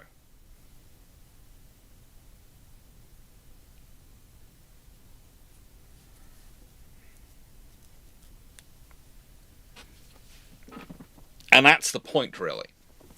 I wouldn't be surprised if you end up with an attack on Taranto of Ark Royal, Illustrious and Eagle. And the reasoning for that is, Ark Royal is probably dispatched to support the Mediterranean fleet earlier on. Then Illustrious is probably sent once she works up as a way to work her up as well. And that means if you're building up for a Taranto attack, you end up with a strike force of 3 carriers. And the likelihood is, as I've talked about it before, if you have another carrier out there, Eagle gets maintained earlier. Because the problem with Eagle is she's been damaged by bombs near misses.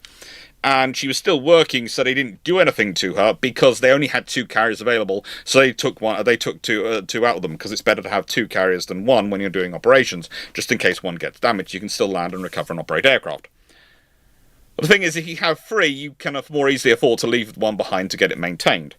And the odds are that turns up with, then the strike on Taranto is made up of roughly 84 swordfish and 24 skewers, rather than the 21 out of 24 that historically got there.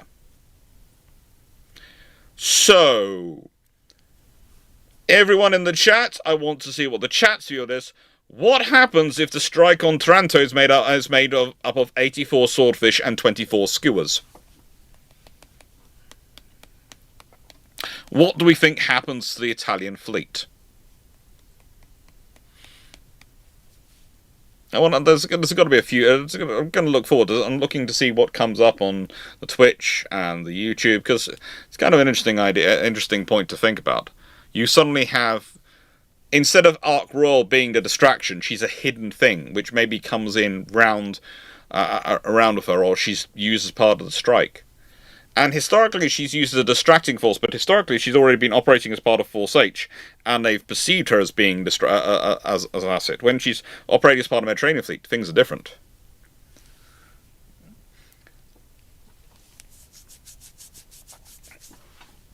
It's really bad for the Reggio Marina. Yeah.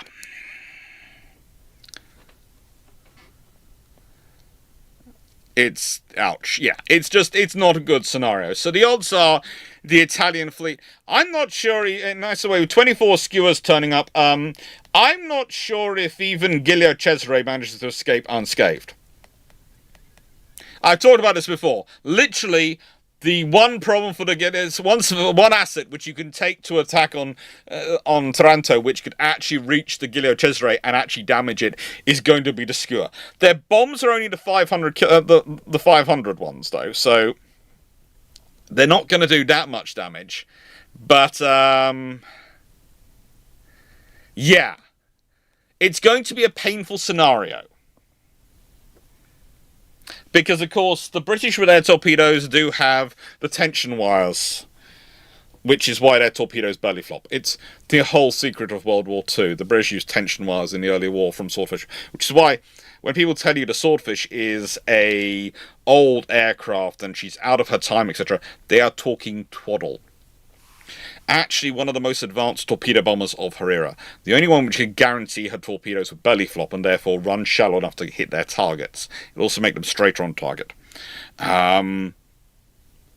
are quite right. It's a biplane. It's all these. They are quite right in all their criticism. But saying it's old-fashioned and it's old technology is wrong. It's very advanced technology for its time.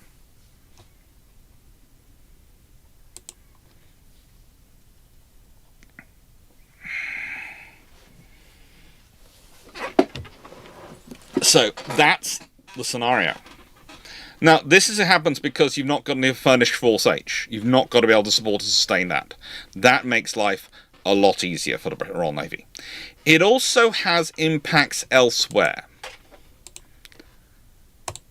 And when we start to look at the wider conflict, with the large force of French submarines available, the Atlantic, Mediterranean, and the Far East as well, you're probably talking about the British withdrawal of submarines from the Far East doesn't happen. Because why do you need to? Or rather, let's put it this way. If you're still deterring the Japanese and you are trying to maintain your deterrence posture, and you have all these submarines assisting you in the Mediterranean and the Atlantic, why do you need to withdraw your boats? You might withdraw some.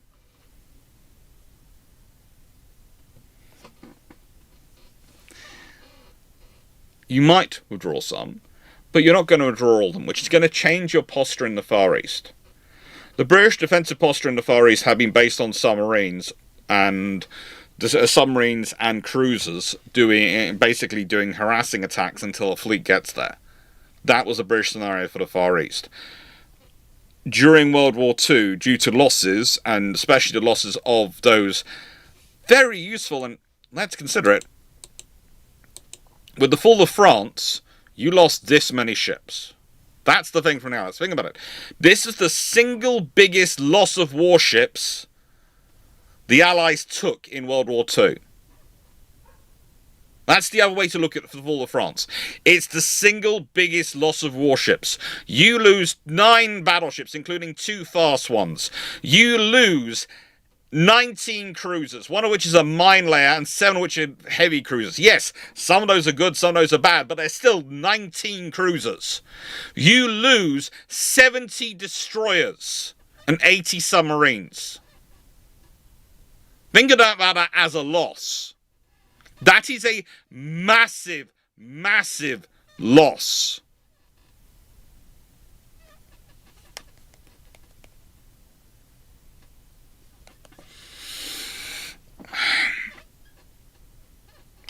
Rotating ships and crews is a more modern thing than they were using in World War II, but there is certainly as an option.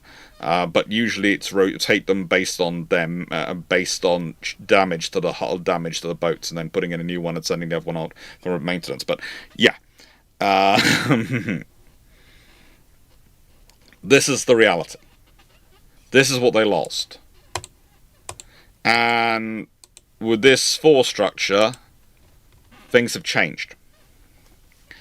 Now, I think the burn is probably more likely to be being useful in the North Atlantic, providing a escort for convoys in Mid-Atlantic Gap, and that could be pretty darn useful again. Think about it. If there is an uptick in submarine losses in 1940, as we've been over before, the Germans depend on their very small U-boat force in 1940, relatively small, to provide the kernel of what they expand into their massive fleet later on in the war. It's that force which provides the experienced personnel which train everyone that grows up the force, right?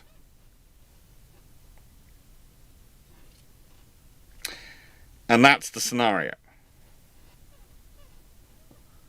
So you suddenly have this as a scenario going on, in that potentially there are more losses being sustained by the Germans, the Axis force, and the Italians, and you have the Allies haven't lost as many ships in one go. And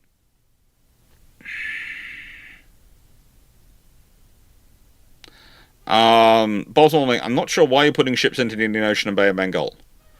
The British. But basically, as far as the British are concerned at this point, the Indian Ocean is a safe space. Yes, there could be surface raiders that occasionally wander around there, but it's a safe space. The enemy are inside the Mediterranean, in the North Atlantic, occasionally wandering around in terms of their Panzerschiff. They're basically their cruisers wandering around. But broadly speaking, the Indian Ocean is, at this point, a safe space, and they're doing deterrence on the Japanese in the South and East China Sea.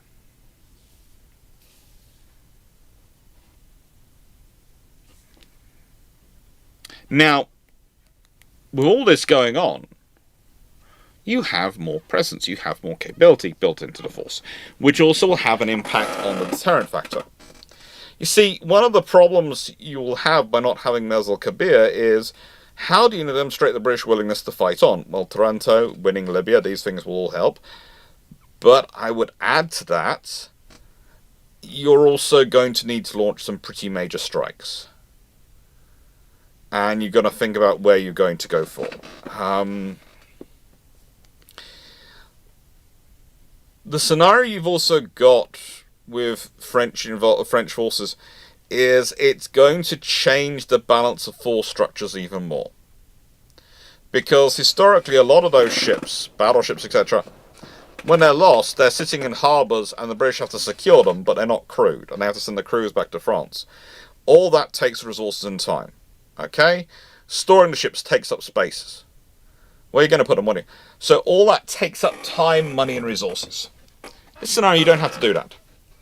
You don't have to sort out the Free French. The French sort themselves out. They bring their own minister, they bring a lot more people with them. They sort themselves out. You've got the resources of the French Empire without having to fight to sustain them. You don't have those same campaigns you did historically. Which also means you have access to a far larger French population. Remember again, the French consider territorial France to extend to many territories which are outside what we would consider necessarily France. This means their population extends to many territories, which means they can draw on those people. And if we consider going back to the wider conflict, if you're talking about, let's say, North Africa Command, you could use Tunisia as a very fine bomber base to launch from to attack Italy. And resupplying those bombers in Tunisia is a lot easier than resupplying them elsewhere. Also, by the way, having forces in Tunisia is going to take pressure off Malta. Because even if the Italians and the Germans do decide to invade Malta in this scenario, they've got the fact that there are going to be light forces and other assets available in Tunisia to dash across and cause trouble.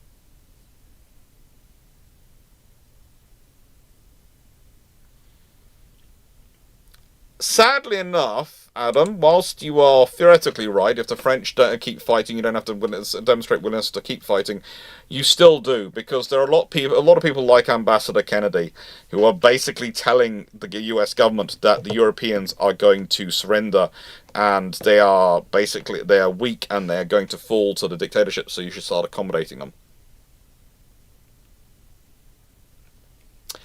So that's a scenario you still have to deal with. You still have to demonstrate your willingness to fight. Now, I would say Corsica is an interesting one in this scenario, as it might try and stay with the Allies. It might try and stay with the Allies. But also, it's going to be right in the heart of things of being bombed and attacked. If you can retain control of Corsica, then you feel you have a very, very useful base for striking at things. You have a very, very useful base for striking at things. But I don't think you necessarily have the ability to retain control of Corsica. It's going to depend on the local leaders and which side they go with in terms of the government. They might trigger, they might go. It's going to depend on how well Darlan manages to manage them. The French Navy is not as strong in Corsica as it is in the various parts of the Empire. But still, they might go there. But it could be a Jersey scenario. If anyone doesn't know the story of the Channel Islands in World War II, they're the only part of British territory which is actually occupied by Germans. Literally because they are too close, we cannot sustain them.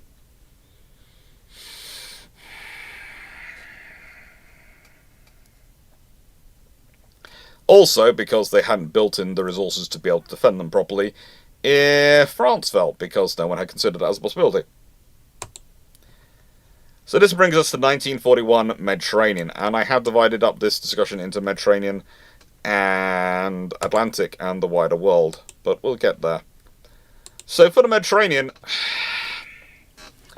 here's the thing. And I've literally written this down, so I wanted to remember this, because I thought this was the perfect time. Whilst there is always a chance the Italians play an absolute blinder, historically the lack of support allocated by Mussolini's government to North Africa meant that the British were on their way to winning before the invasion of Greece and the creation of North Africa Corps. So, with the French forces also taking part in the campaign, French bases in like Bizerta and Susse, providing staging points along with Malta for submarines, destroyers and cruisers to interdict supplies, Italian collapse is probably quicker and the chance of resupply is much less. That's why it will collapse. Because, and how do I put it slightly, I think, armies can't fight without bullets and fuel. In fact, they're really ineffective at fighting without bullets and fuel these days. And so that's what you do. If you're starving them of bullets and fuel, it doesn't matter how good soldiers are, it doesn't matter how their morale is, if they don't have ammunition and they don't have fuel, they tend to not fight. I realise this is occasionally a bit of a scary thing, because I've got this into discussion when I'm doing alternate histories and discussions with war studies students. And they've gone, but, you know, they are, you know, as I've talked about it, this is one of the reasons why I do talk about sci-fi as much as I do. Because often when I'm explaining the concepts, it's easier to start off with science fiction than it is to start off with a real historical event, because there's always someone in the room who's got a side that they support in a historical event. And so you start off by explaining the concept in an abstract, then you give them a science fiction example, and then you give them a real historical example. And the thing is, as loyal and as brave as your troops are, if they have no bullets and fuel, they can't really put up much of resistance. So even if they do fight, they just tend to get slaughtered. They usually get taken prisoner.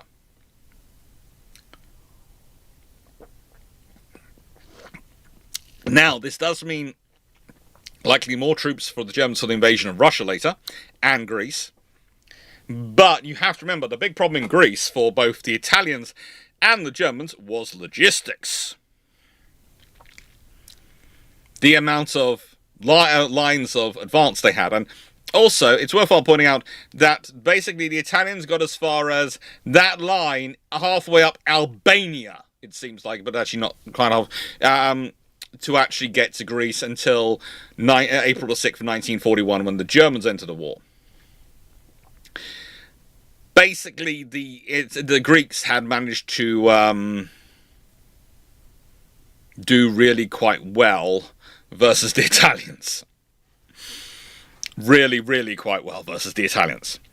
And that's till April 1941. So, honestly, if the French are on the side of the Brits, the French Navy's on the side of the Brits and fighting with them fully, and the Italian Navy's been through a very enhanced Taranto experience, we'll call it a very enhanced Taranto experience, there is actually probably more problems going on for the Italians.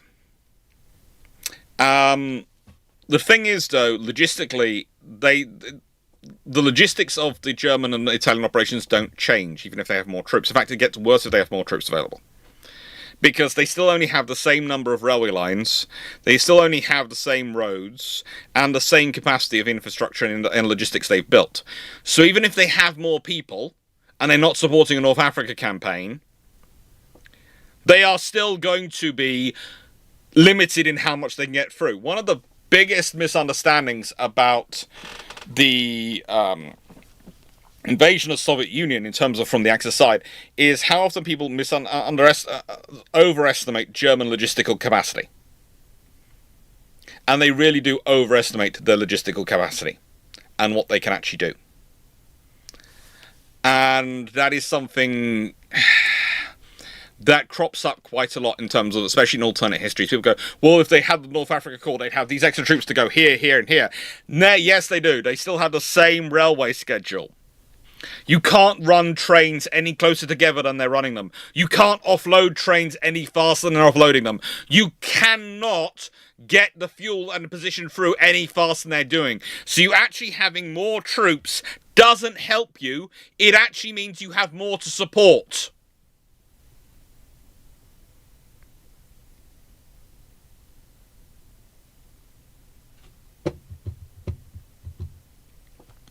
Now, in this scenario, as I've put, Mussolini suffered a far larger blow at Taranto, he's lost Italian North Africa, and if he's got the same issues with Greece, then in early 1941, he could well fall from power.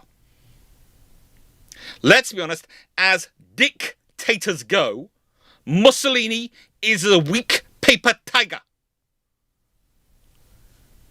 He is openly insulted in his own legislative assembly. He is unable to control large swathes of his own armed forces, who generally do consider him a bit of an idiot, and the king himself doesn't like him on regular occasions and has already been through quite a big fight with him over their military ranks, and the fact Mussolini made himself the same rank as the king.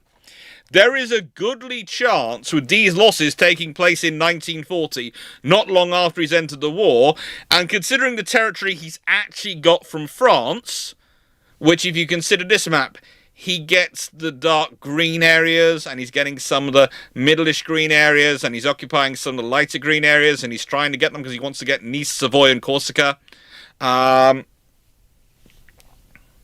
There is a real chance he falls from power.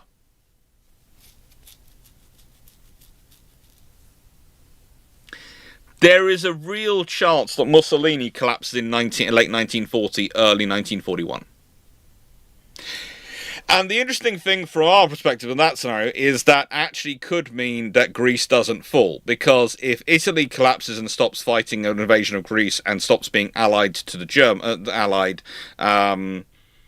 the Italians stop being allied to the Germans, then do the Germans actually invade Greece? Do the Germans decide invading Greece is advantageous for them? They might still do it, but that's also a lot of troops and a delay to their invasion of the Soviet Union.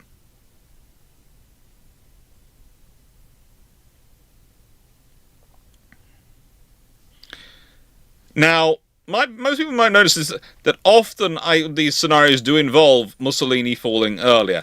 That's because he is a very weak dictatorship, and most of these early actions, if they go a bit harder for him, Taranto wasn't a good experience for him. It caused a lot of problems in government and the king to question him.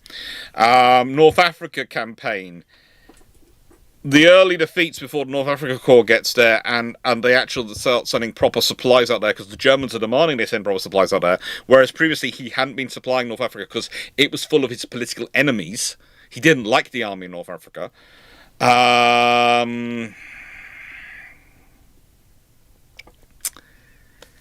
These things, that's a problem. That's a problem for him. Add in Greece, which was turning into about... Honestly, the thing is, the Italians had fought a fairly successful campaign in the end in Abyssinia, but it had been a hard campaign. And they had been promised by Hitler that war wasn't going to start before 1945. Because Mussolini needed that time to prepare and rebuild his forces after Abyssinia, because they had absolutely wrecked themselves logistically. This is one of the reasons why the Italian armed forces are in the state they're in. They're overextended. Overextended, overused, and over here. Is the Italians. And they're fighting as hard as they can, but that's their problem. So I, myself, would leave it to the side of Mussolini falling. And how that affects relations with Germany, I don't think Germany's in a... Germany it could be, therefore, instead of invading Greece, could be trying to invade Italy. But again, that's a very different scenario. At this point, you don't have the German troops the whole way through. And if the Germans do invade Italy and they don't manage to win quickly, they end up with a very powerful nation joining the Allies. And that becomes a problem.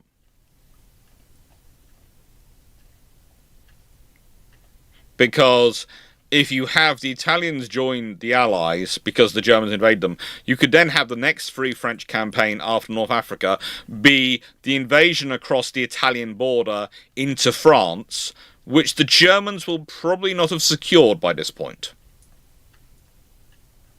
Because all the passes have already been secured by the Italians.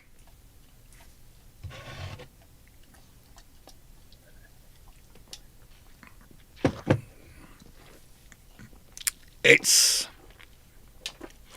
a mucky scenario. The best scenario for the Germans is the Italians drop out, Mussolini falls from power, and the Italians go neutral. And the Germans let them.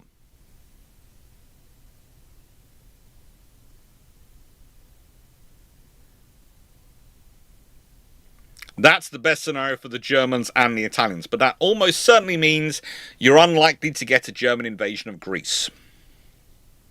Certainly not of Crete and the Ionian Islands. Because you have no Italian naval support, not that there's any left to really do so. So what does that mean? That means, well, the Mediterranean campaign and war could be over by mid-1941. Which leads us to the Atlantic. The Atlantic is another scenario where things are interesting, because whilst they only have 13-inch guns, they have speeds of 29 plus knots.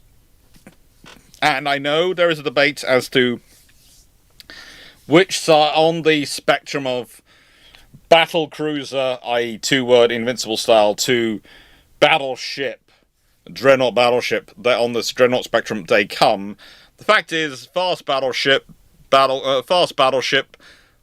cruiser, one word. I would argue Strasbourg is definitely on the fast battleship side of the spectrum. Dunkirk is the one which is potentially iffy, but odds are, as a class, they're fast battleships, so that's why I'm going to refer to them as a class. And, well, you probably have Ark Royal back. You probably have Prince, which means you'd have Ark Royal and Victorious. You might even have Illustrious back by this point. There is a scenario where if it falls quick enough, where if there are enough issues going on, if Mussolini falls quick enough in January, there is a scenario that actually Illustrious is coming back through the Mediterranean to the UK and is in terms of January-March 1941. The odds are, therefore, you have Ark Royal with and Furious and potentially Burn out in the North Atlantic in January 1941, which could mean that Operation Berlin, i.e. Gneisenau and her sister,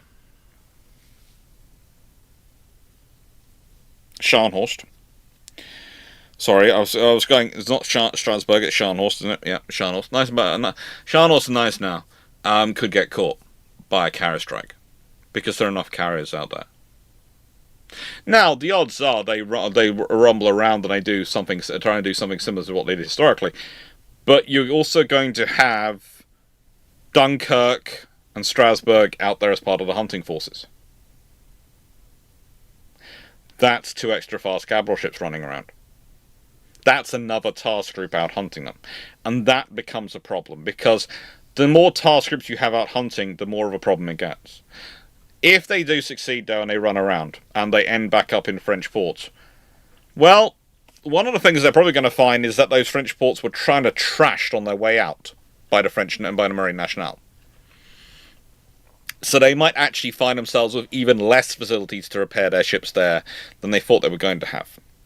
So that's a double-edged sword. But also then there's Operation Rheinenburg. Now, on that point, you could well have a force of 6 or 7 fast ships. Prince of Wales, you could have Hood, Renown, Repulse, Prince of Wales, Duke of York, Dunkirk and Strasbourg. So you have 7 ships to draw from. So they could be in, well, Hood could be in refit. You still have 6.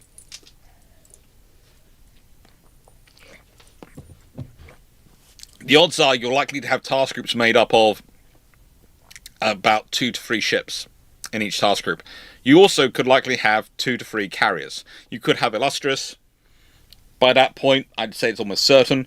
You have Ark Royal. You'll have Victorious, and you might well have Formidable as well. And you think about that, you have 4 fleet carriers, plus Burn probably operating in the same area, and Furious operating in the same area. So you have 2 older carriers, 4 fleet carriers, operating in this area. Now, we think about what the carrier strikes did historically. That was bad enough. If you've got task groups made up of 2 to 3 capital ships and two carriers, that's suddenly not a task group we want to deal with. Instead of the victorious scenario you have historically, you have a very different scenario going on. You also have a lot more of those airmen. You have a lot more of those experienced pilots and experienced aviators and capabilities come back. So you don't have a scenario like you do on Victorious, where you have an air group still working up. You've probably got what the British were always trying to do, where they split off an experienced squadron in half, and they add. Basically, the old squadron gets about half its people come in are new people to replace the people they've taken off, and there's a new squadron created with the half from the old squadron and a new squadron come in. So you end up with 2 squadrons which have a fairly large chunk of experienced personnel to balance out the inexperienced personnel.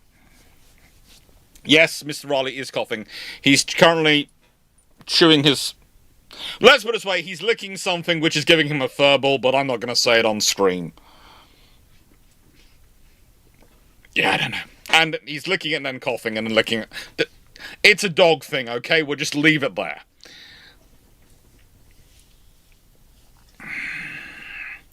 So with all this going on, you have a very different scenario going on in North Atlantic. You also have the French ships and escorts probably out there, the contre-torpedoes especially.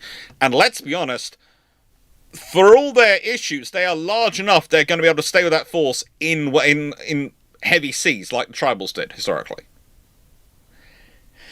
You're also going to have, thanks to the French cruisers and other vessels, you're going to have a lot more escorts to send on convoys further away instead of diluting the British destroyer force. So instead of the British tribals being off down in the South Atlantic, that could well be a French cruiser doing that escort.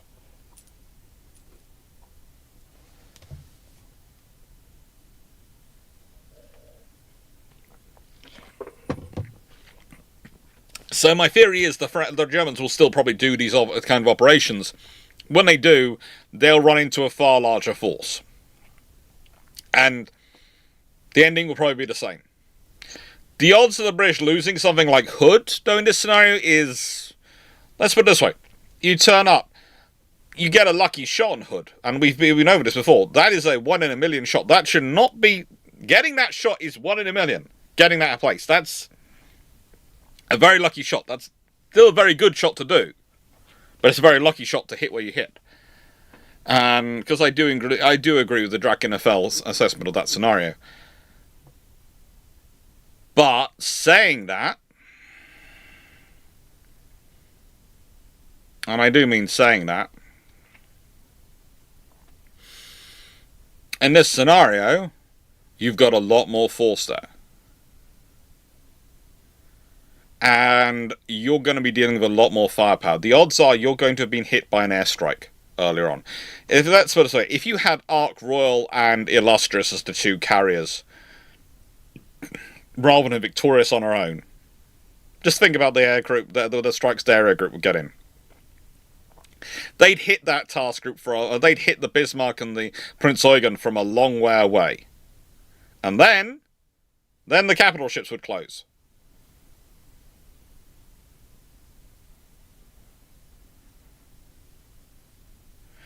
This is a case of Navy rebelling, or is this a case where the government refused to surrender? Basically, the Navy refused to surrender.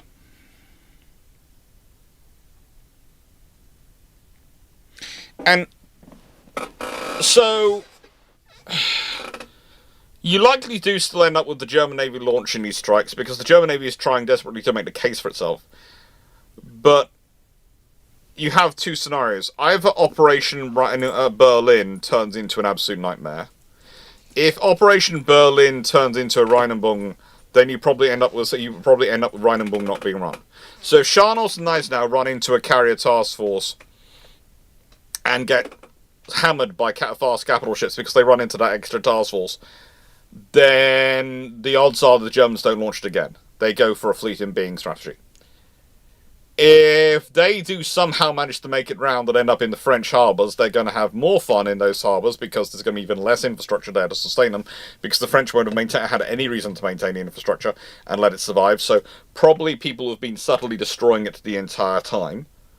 And there are many ways you can subtly destroy infrastructure so it becomes very, very difficult to use. Just think about, before, people always look at the big doors of, something like a dry dock and go, sabotaging that's going to be difficult. But yes, it is. But there's usually a control station and various, which requires an office which has all sorts of motors and engines in there to run those doors and pumps to pump out the dry dock. And those things have all sorts of interesting components in them. And if you do enough damage in those, then the only way to get it working is to replace them.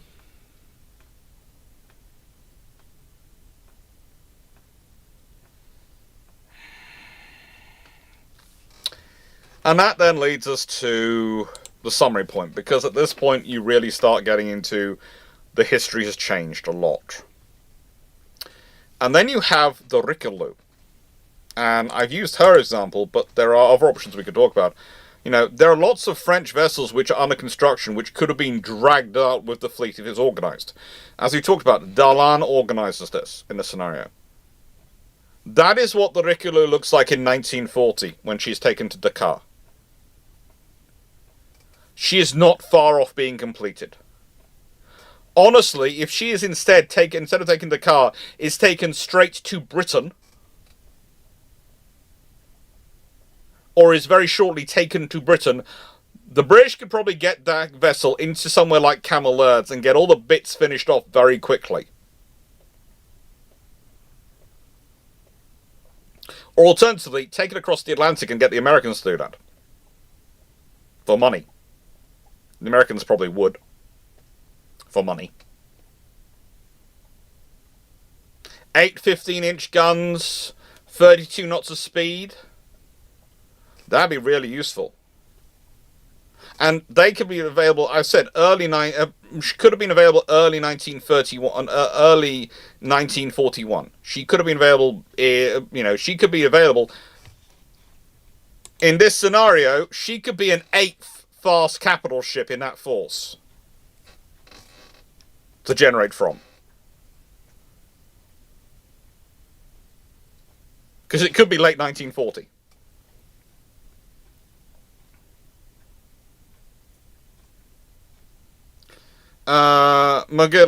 We've already covered this, but basically, if the French Navy goes free French, then the colonies pretty much all go French, free French. And if we're talking about the wider world, there's of course French Indochina, which at this point will be part of the Free French forces, which are allied with Britain.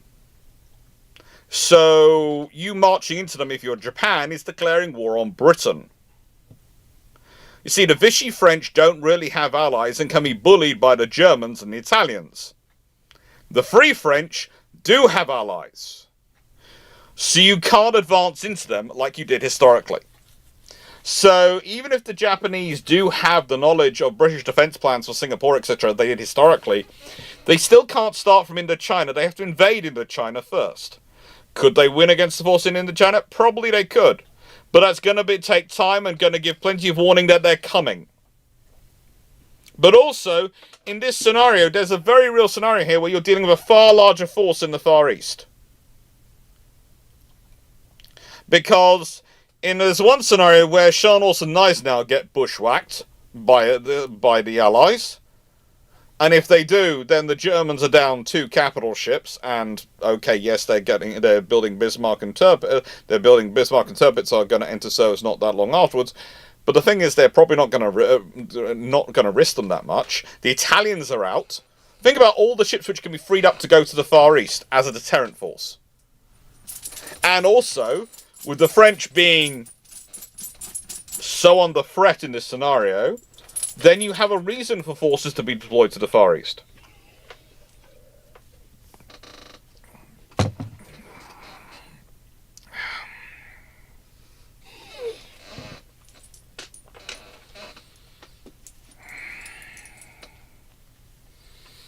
And this changes a lot of the stack up of the scenarios.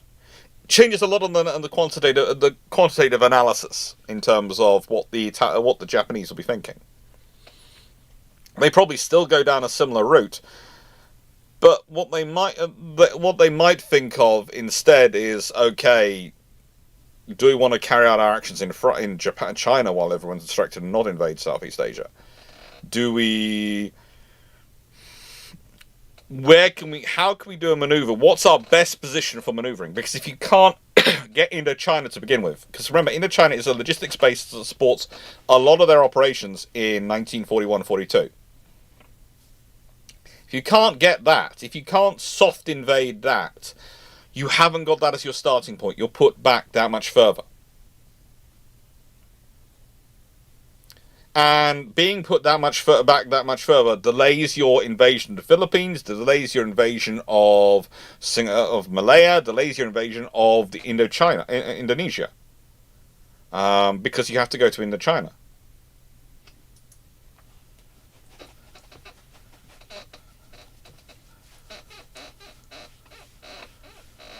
Now, there is the obvious question here about what's the German reprisal on the French population for Darlan doing this is also a question. Well, that's the thing is, the question I would make is, what do the Germans do to the Dutch? What do they do to the Norwegians, the Belgians, the Greeks, for all their free forces actions? And the thing is, this is going to be the French Navy. A large chunk of the French army is still left in France. And do the Germans want to open that up as a front? Do they want to do that, have further problems in France? The scenario is, for the Germans, they've knocked the French out the war. Reprisals are going to start off the war again. And it's the French Navy as well. And we all know how little Hitler really thought of naval power. It's a problem for Mussolini. It's not a problem for him as far as he's concerned.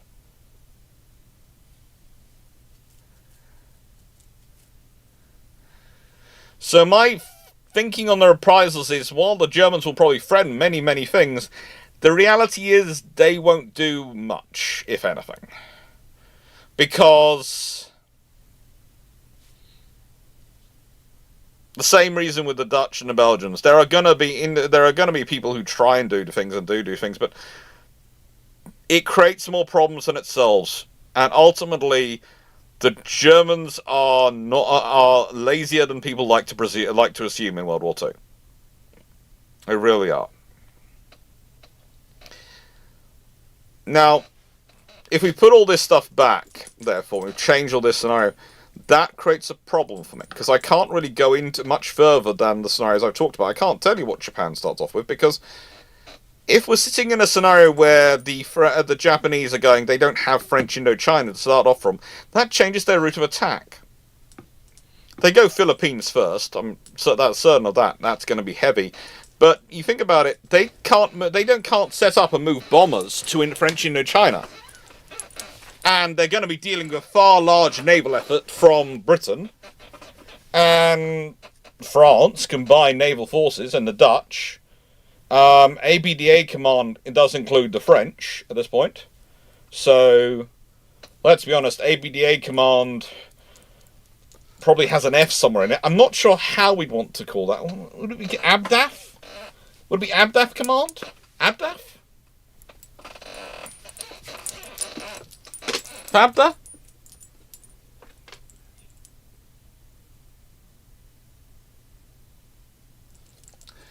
Is your brother getting told off? I think your brother's getting told off. I can hear your brother getting told off. What do we think he's done this time? You think he's managed to get into the pack of sausages? I don't think he's been that lucky. I think he's nicked her shoe again. I know you don't think he would nick her shoe, but I do. I think he's nicked her shoe again and he's running around with it. No, not Corgi. It's the only time you think she gets any exercise. Sorry. I can hear the corgi being told off and being told to give back something and drop it. So I reckon he's got my sister's shoe again. But anyway, this is the reality. Fabda, there's so many options of what could happen. And this is the point at which I could give you my idea of what would happen, but it wouldn't be alternate history anymore. It wouldn't be the option of, well, this is what happens if they go down this route. Because at that point, I am then building my logical guesses on logical guesses. And I like to keep basically within 1 to 2 degrees of separation for the logic maximum. So at this point we're getting onto 3, 4, 5, 6 because of the way it's going to accumulate the impact.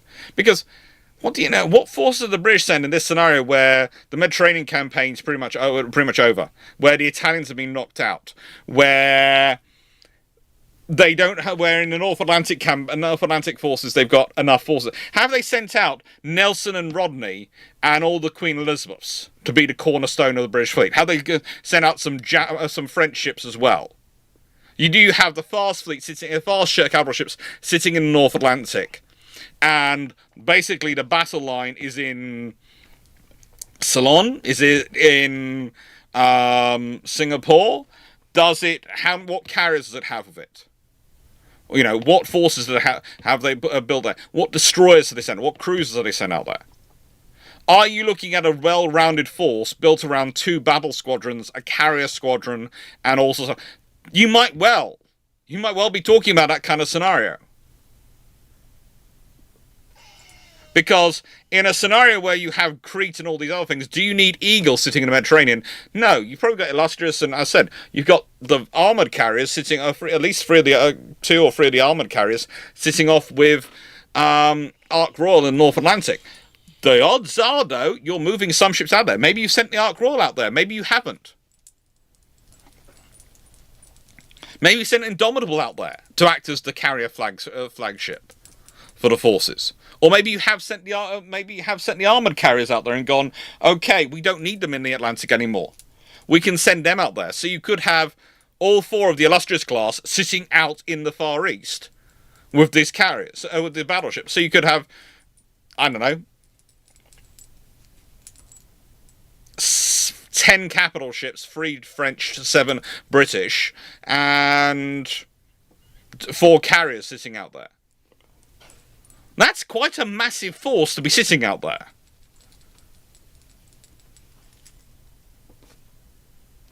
And that's the reality of the scenario. Hello. You are cute. You want a hug. Right, I'm going to start questions in a second. I'm taking more questions, answering questions again from that you put in. But I'm just going to put the poodle in the garden. I do realise when I do this, sometimes people disappear. So if you do disappear, I understand. But I won't be too long. But the poodle should go in garden. I think that's what he wants. But I will put up the questions before I go, so you can see what have come in. There have been a couple that have come in while we've been chatting. And yeah, I'll get on those when I get back. Time for you to go garden. Come on, to the garden.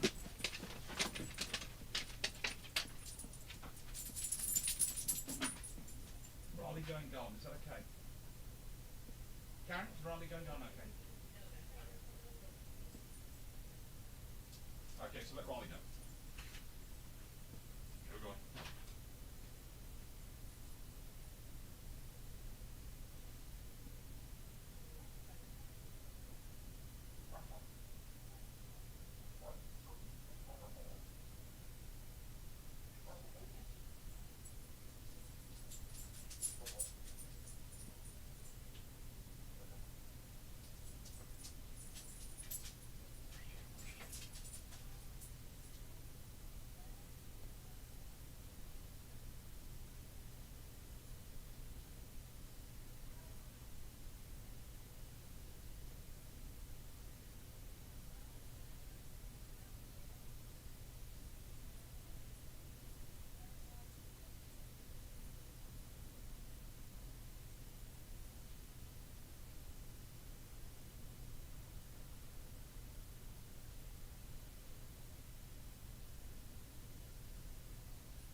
In you go.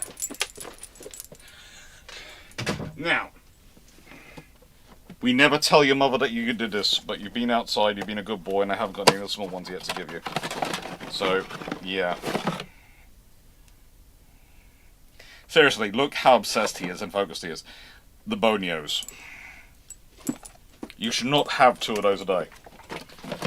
Luckily, I know you had none while I was away, and you normally don't get more than 1. It's only on bullshit Sunday and Thursday that you occasionally get 2. You're allowed 10 a week. Take a typical program. Right then. So let's do questions. What method, microculture, what method would be used by the Allies for resupplying the more unique parts of the French Navy?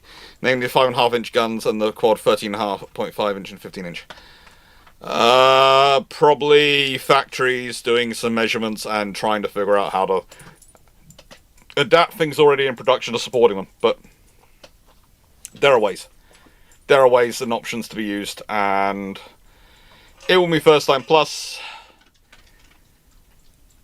it's one of those interesting things is that the French had, as part of their production line security, had given the British various things to help the British produce parts to support them, because they thought their infrastructure might be damaged, because you have to remember that's going to be in the front line of bombing.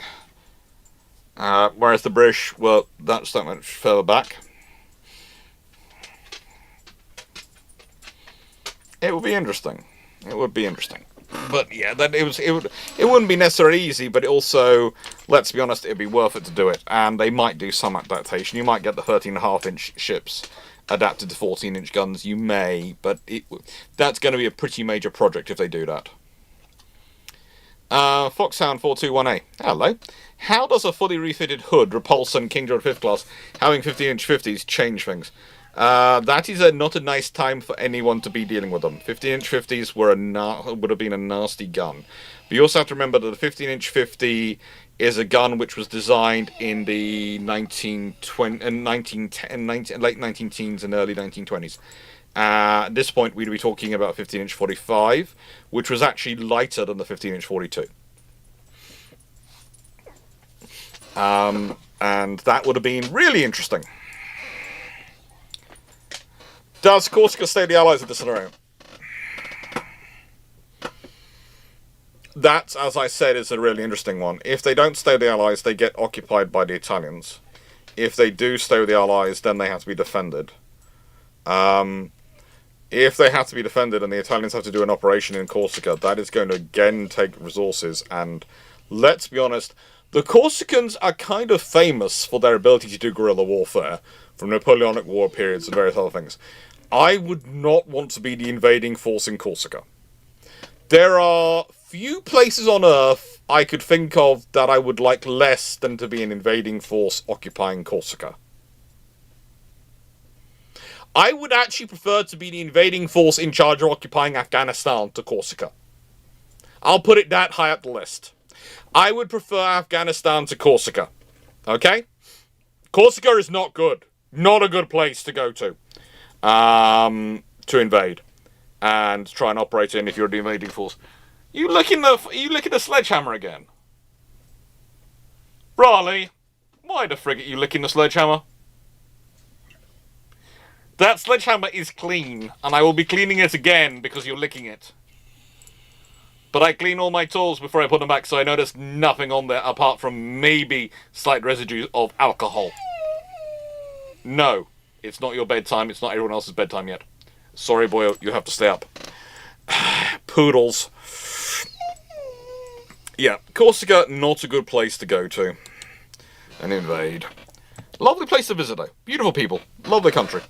Arrogant, what would Full Sea look like in then? As I said, I'm not sure, but there is part of me that thinks Full Sea would actually be an Eastern fleet, centered on about 10 or so capital ships from Britain and France, and with a good chunk of carriers in them as well for the mix.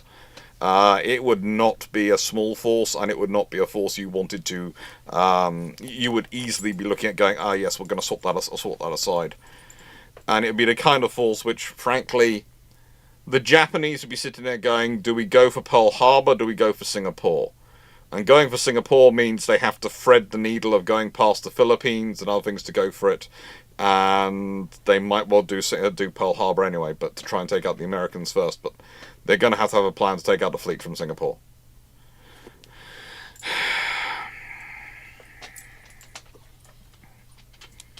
Do not put that idea in my poodle's head. He's dangerous enough with his paws and claws without having Molnir. New IKB, how would an early fall Mussolini impact Hitler's security as a dictator? Honestly, Germany's a different scenario than Italy. Hitler's got a far stronger dictatorship in terms of organization and bureaucracy and levels, and stamping out of internal resistance than Mussolini has. Because you have to remember, Hitler's dictatorship comes from Germany's perceived slighting after World War II being greater than Italy. Italy perceives it wasn't given all the things it was due by the Allies. Germany perceives it was absolutely destroyed by the Allies on the Treaty of Versailles. No! It's a one-word answer. It's a no. You're not going to bed yet. Your mother wants to watch her movie. That means you don't get to go to bed yet. No! I know you like your bed, and I know you like to take over your mother's bed, but you're not getting there before she's gone to bed. So you don't get to go until I get told she's gone to bed. You don't get let through. No. You can look as cute and as adorable as you like. You've just been in the garden, you've done everything you need that day. I know you don't need to do that. You'll just run through to the kitchen and start demanding to go through to bed. Not happening. Go to sleep. Sorry, I do have full conversations with the dog. I do apologise. But yeah, I don't think it's really going to affect Hitler's security at all. It might actually confirm to many that Hitler's a far better dictator than Mussolini. That Mussolini falls, whereas Hitler's still strong.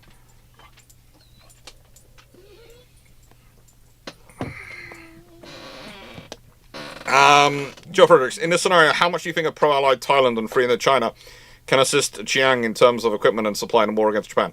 Massively. They make resupply a lot easier. But also, they make it more complicated in terms of the biggest complication you're going to have for the Japanese in this scenario is the amount of ground forces available. Because if you have the North African campaign end in late 1940, then you free up the Australian forces, the New Zealand forces, the Indian forces, and the British forces from North Africa to go elsewhere. The British do not have the invasion shipping set up yet for an invasion of Sicily or invasion of Italy. And if Italy falls itself, that makes that not necessary. So where are those forces going to go? Well, where have you got to secure? Southeast Asia. So expect a large number of troops to end up in Southeast Asia. There's also a scenario that the British do even more nasty things in Iran, etc., along with the Soviets. We'll leave that to one side. Look, a Foxhound, if I wanted to start a dog revolution, I would, but sticking my corgi with that amount of firepower is not good. Gunner would be manning the crew and the artillery, Floppy and the Poodle would basically be his enforcers, and the Corgi would be running the show. No, we're not doing that. We're keeping them far apart for a reason. We don't want to see world domination doggy style. But I think, honestly, Japan... This is a far more complicated scenario for Japan to get into. And navally, it's a far more complicated scenario for... even the Italian, for the Italians and Germans to deal with, but even for the Americans to get involved in. Because suddenly you have to not only deal with British interests, but French interests in the Southeast Asia. And whereas the British, to an extent, are focused on Malaya, which is one side of Southeast Asia, and they're fighting in Burma and those sort of things, the French are going to be very much focused on maintaining Indochina, which means they're going to be into the South China Sea, which means they're going to be directly into the American theater of operations. That's going to be the issue. The other thing is, as I said, even if the fleet gets based at Singapore, which it probably does, That's going to be the center point for a very large force. A very large Allied force.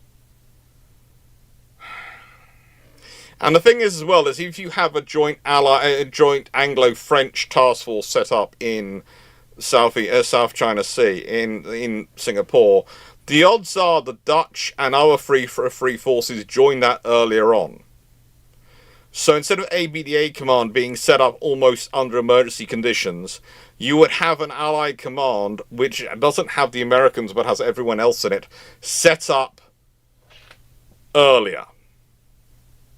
And that's going to change the approach to that command structure. It might well see that those forces are gathered far earlier together in Singapore. So you then have a far larger force. You don't have Force Z, you have a fleet. And that's going to be the difference.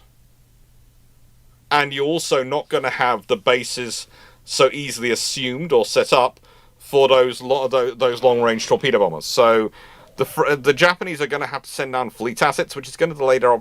If they do... Basically, their Kido Butai is going to have to do Pearl Harbor, go back to Japan, refit and restock as quickly as they physically can, and then probably sent down with all 4 Congos at least, if not more, especially if there's a large enough capital ship force down there to assist with the operations in the South China Sea area. And that's going to give them a lot more time to deal with their approach, because how else do you take on a force which is potentially 10 capital ships and 4 carriers?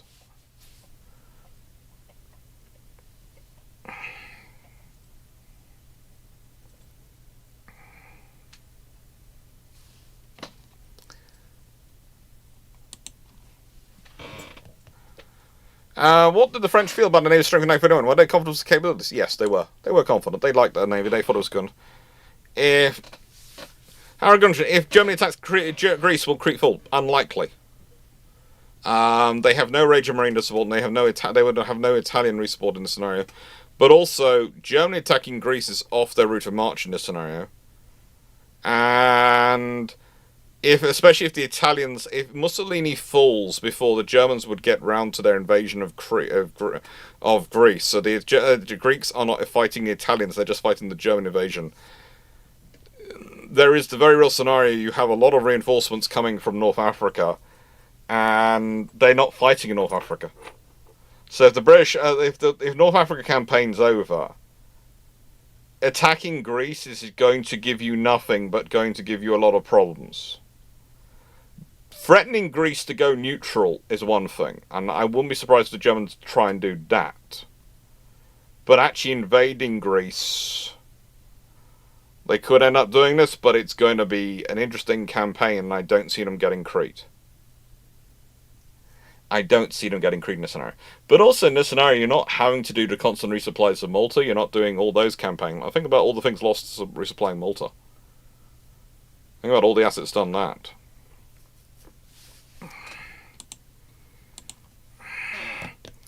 If Mussolini falls in 1941, do you think other Axis countries like Romania might consider switching sides earlier? Doubtful. They're fairly stuck in their ways, but they're stuck in their ways for a reason, because of their fear of communism and the fear of the Soviet Union. So that's the thing. A lot of the allies, a lot of Hitler's allies on one side of the Eastern European, and I include Finland in this, are allies with Hitler as the lesser of two evils. They have a choice of Stalin or Hitler.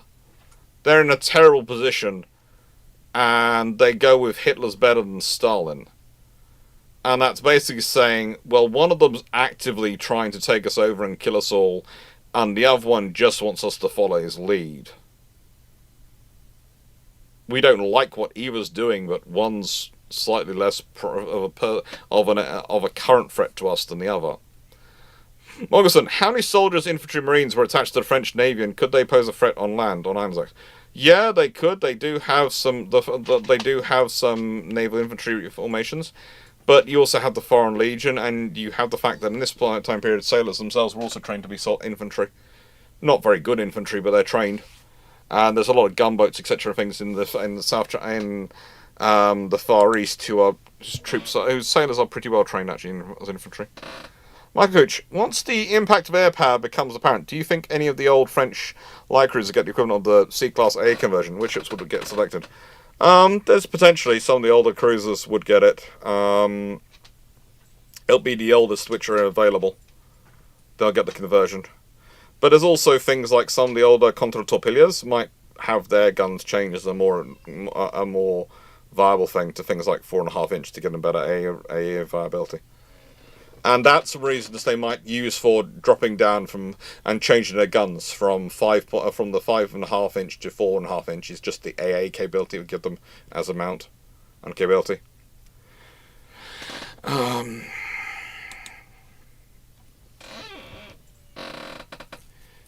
Joe Rogers, if the Republic of China is a bigger threat to Japan and the Allied position in Southeast Asia much stronger, do you think Kone might be able to regain civil control over the armed forces, or is it too late? The answer to that question is Mitsubishi Yonai. And I would say he's more deciding factor than Kone in some regards. If his faction, the faction he represents, has more influence, you might have capabilities there, because they were the faction which was warning against war. But honestly, there's also quite a lot of people who are stuck on that path and they're not going anywhere else. Because you have to remember, for a large chunk of the Japanese people who are in the leadership positions, they see defeat as inevitable. Because they're losing the culture war, they're losing the industrial war, they're losing everything against other people in peacetime. The role of an actual active war, it's their last throw of the dice, which they think they might win. They don't even really think they're going to win that. They just think that at least they have a chance to win that. They're losing anyway, so they might as well throw the dice to just give it a go. It's the most fatalistic approach to declaring a war ever. But literally, that's the cycle they've talked themselves into. And Mercer, in relation to their opponents, how strong was French Navy in their ship classes? For example, how good were French destroyers compared with German and Italian counterparts? A lot better than German. A lot better than their German counterparts. I've done videos about German destroyers. I'm just going to leave it there. Italians, they are broadly speaking equal. They have their large destroyers are better. The Italian light cruisers are better. In terms of capital ships, I would say the Toreos are better than the Dunkirks, but the Richelieus coming in, they're better than the Toreos, I would argue. In regards, but it's honestly, they're two forces. They're playing a competition against each other, and it's interesting one.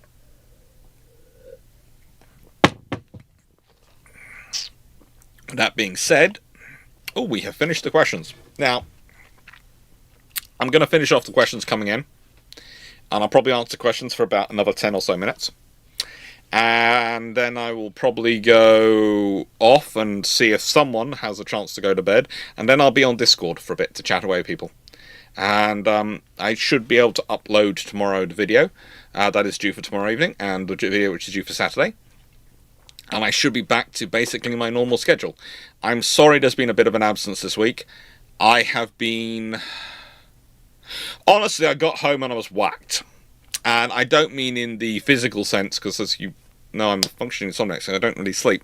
But mentally, after being in charge of... I forget how much it takes out of me, but being in charge of a few hundred teenagers for 12 days, 6 days, a couple of days gap to come back home for Easter and then go back up. It takes it out of you. There are just so many weird things going on. I love them, but no one can create their problems on themselves like teenagers can. And it's fun. But yeah, so that I was just whacked this week, and I basically went, I've got the video written up, I need to record it, and I recorded it, and it was just terrible. My brain was all over the place. So Friday's video is supposed to be about the Seahawk helicopter, so it should be quite cool. But yeah, and so they'll all be sorted, and they'll all be set up tomorrow, but I apologize, basically. If it doesn't come out tomorrow, it'll come out on next Friday. It'll just be later on. How does Stalin react to relative Axis weakness in 1941? Probably not much, because he didn't do anything historically, because he just finished purging his senior officer corps, and he was dealing with a massive rebuilding of the Soviet army. So he couldn't. The reason Stalin doesn't do much is he can't do much at the time. This is what sometimes people go, oh, these people are waiting for the right time to attack. No, they just don't have anything in place to attack with. They're in the middle of modernizing their army, bringing in new tanks, new trucks, new planes, new everything. They can't attack with anything. They are useless, basically.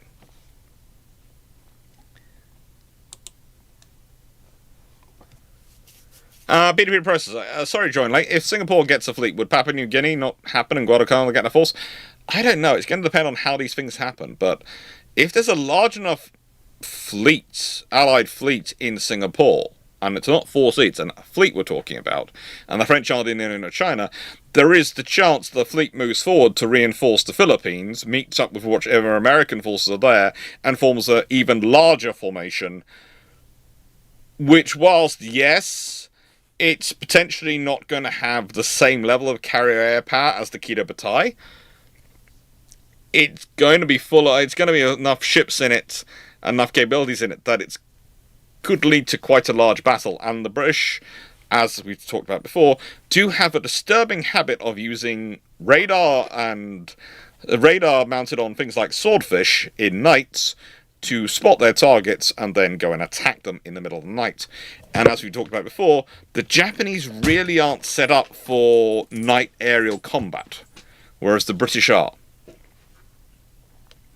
And the French, to an extent, are, because the French pick up the obsession from the British. Joe Ferris, does the invasion of Yugoslavia and Greece even happen in a scenario?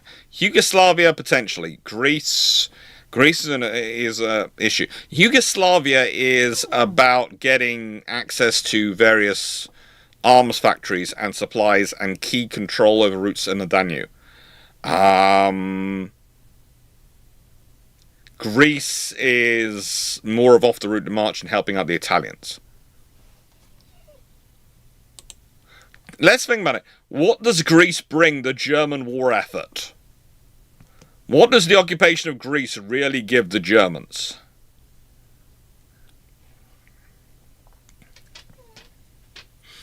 Adam Mercer, do we know what the pre-war German-French plans were for the Japanese aggression in Far East? And if there is, what was it? That plan was basically send a force, tag on with the British. The French were quite honest about it, and that's the way. The Japanese fleet was in a far stronger position than the French for most of the 1920s and 30s, and even with the French rebuilding, wasn't going to be much of a difference until well into the 1940s. So basically, the French plan in the Far East was, the British are our major allies, the British will have more force out there, we will attach our force onto them. And in many ways, they're supplying the fast wing of the British fleet, which is going out there.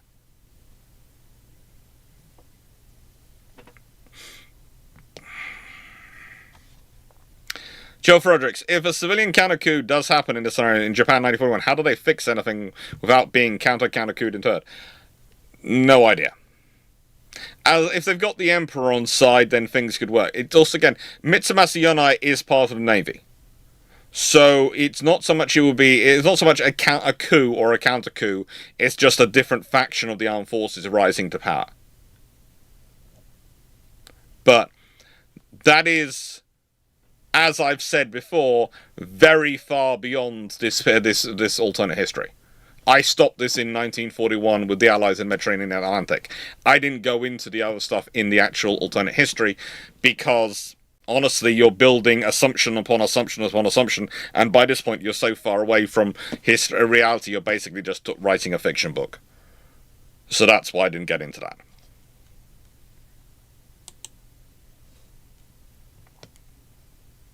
Alright.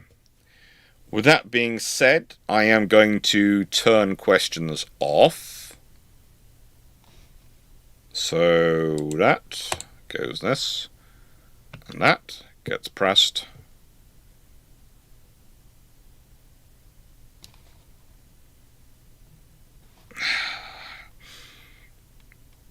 And with that, 2 questions have come in, so I will take those 2 questions. I will be nice, as I will presume you were writing them as they came in. So let's do them. So Malaga, question: if Greece hadn't been invaded, would they have remained neutral, or would they have been willing to serve as kind of beachhead for the Allies?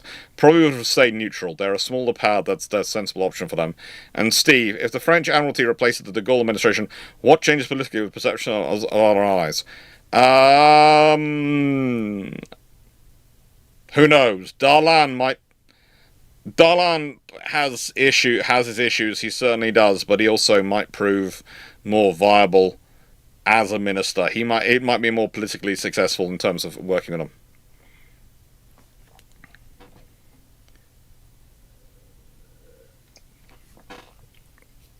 And a Mercer, so basically force the red, but in the South China Sea. Yeah, pretty much, that's it. That's pretty much their war plan is. Yeah. Because then, let's be honest, look at the French, what they've done. They've built their ships, and then if you look at the Royal Navy, what's the Royal Navy weak in at this point? They're especially weak in their fast capital ships. Because they've got 3 of them. And look at the timeline for Tiger going, and the timeline for Dunkirk and Strasbourg entering service. Okay? I'm not saying there's some discussions going on here, but look at the timelines and you tell me what you think.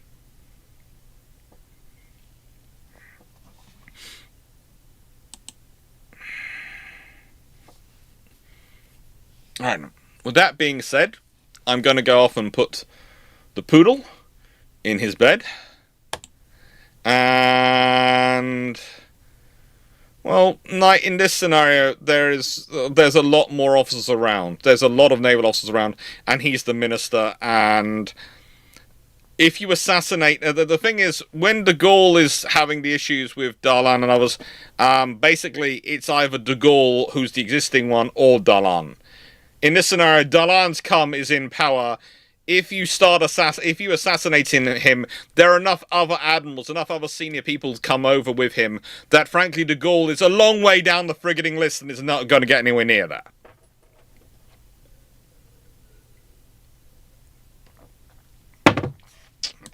And what we've got coming up.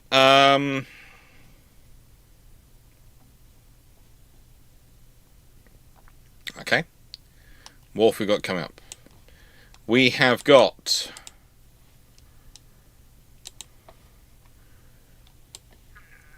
Russian destroyers will come out this week, and the Dutch evolution of the interwar Dutch.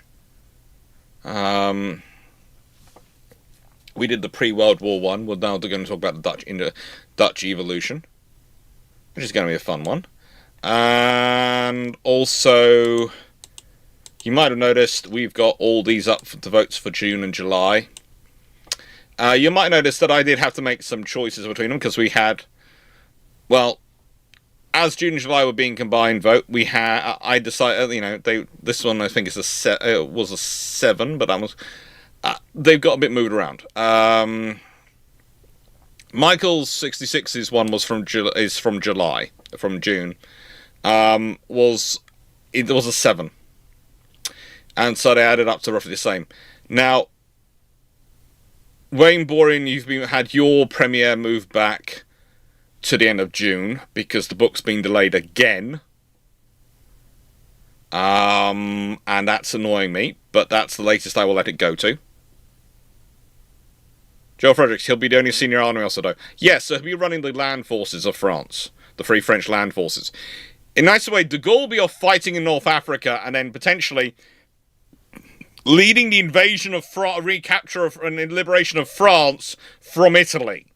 He'll be busy enough, he won't be wanting to run for it.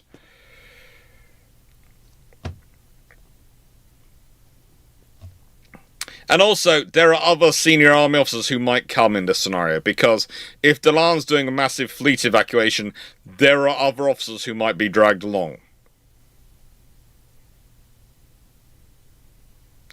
Now,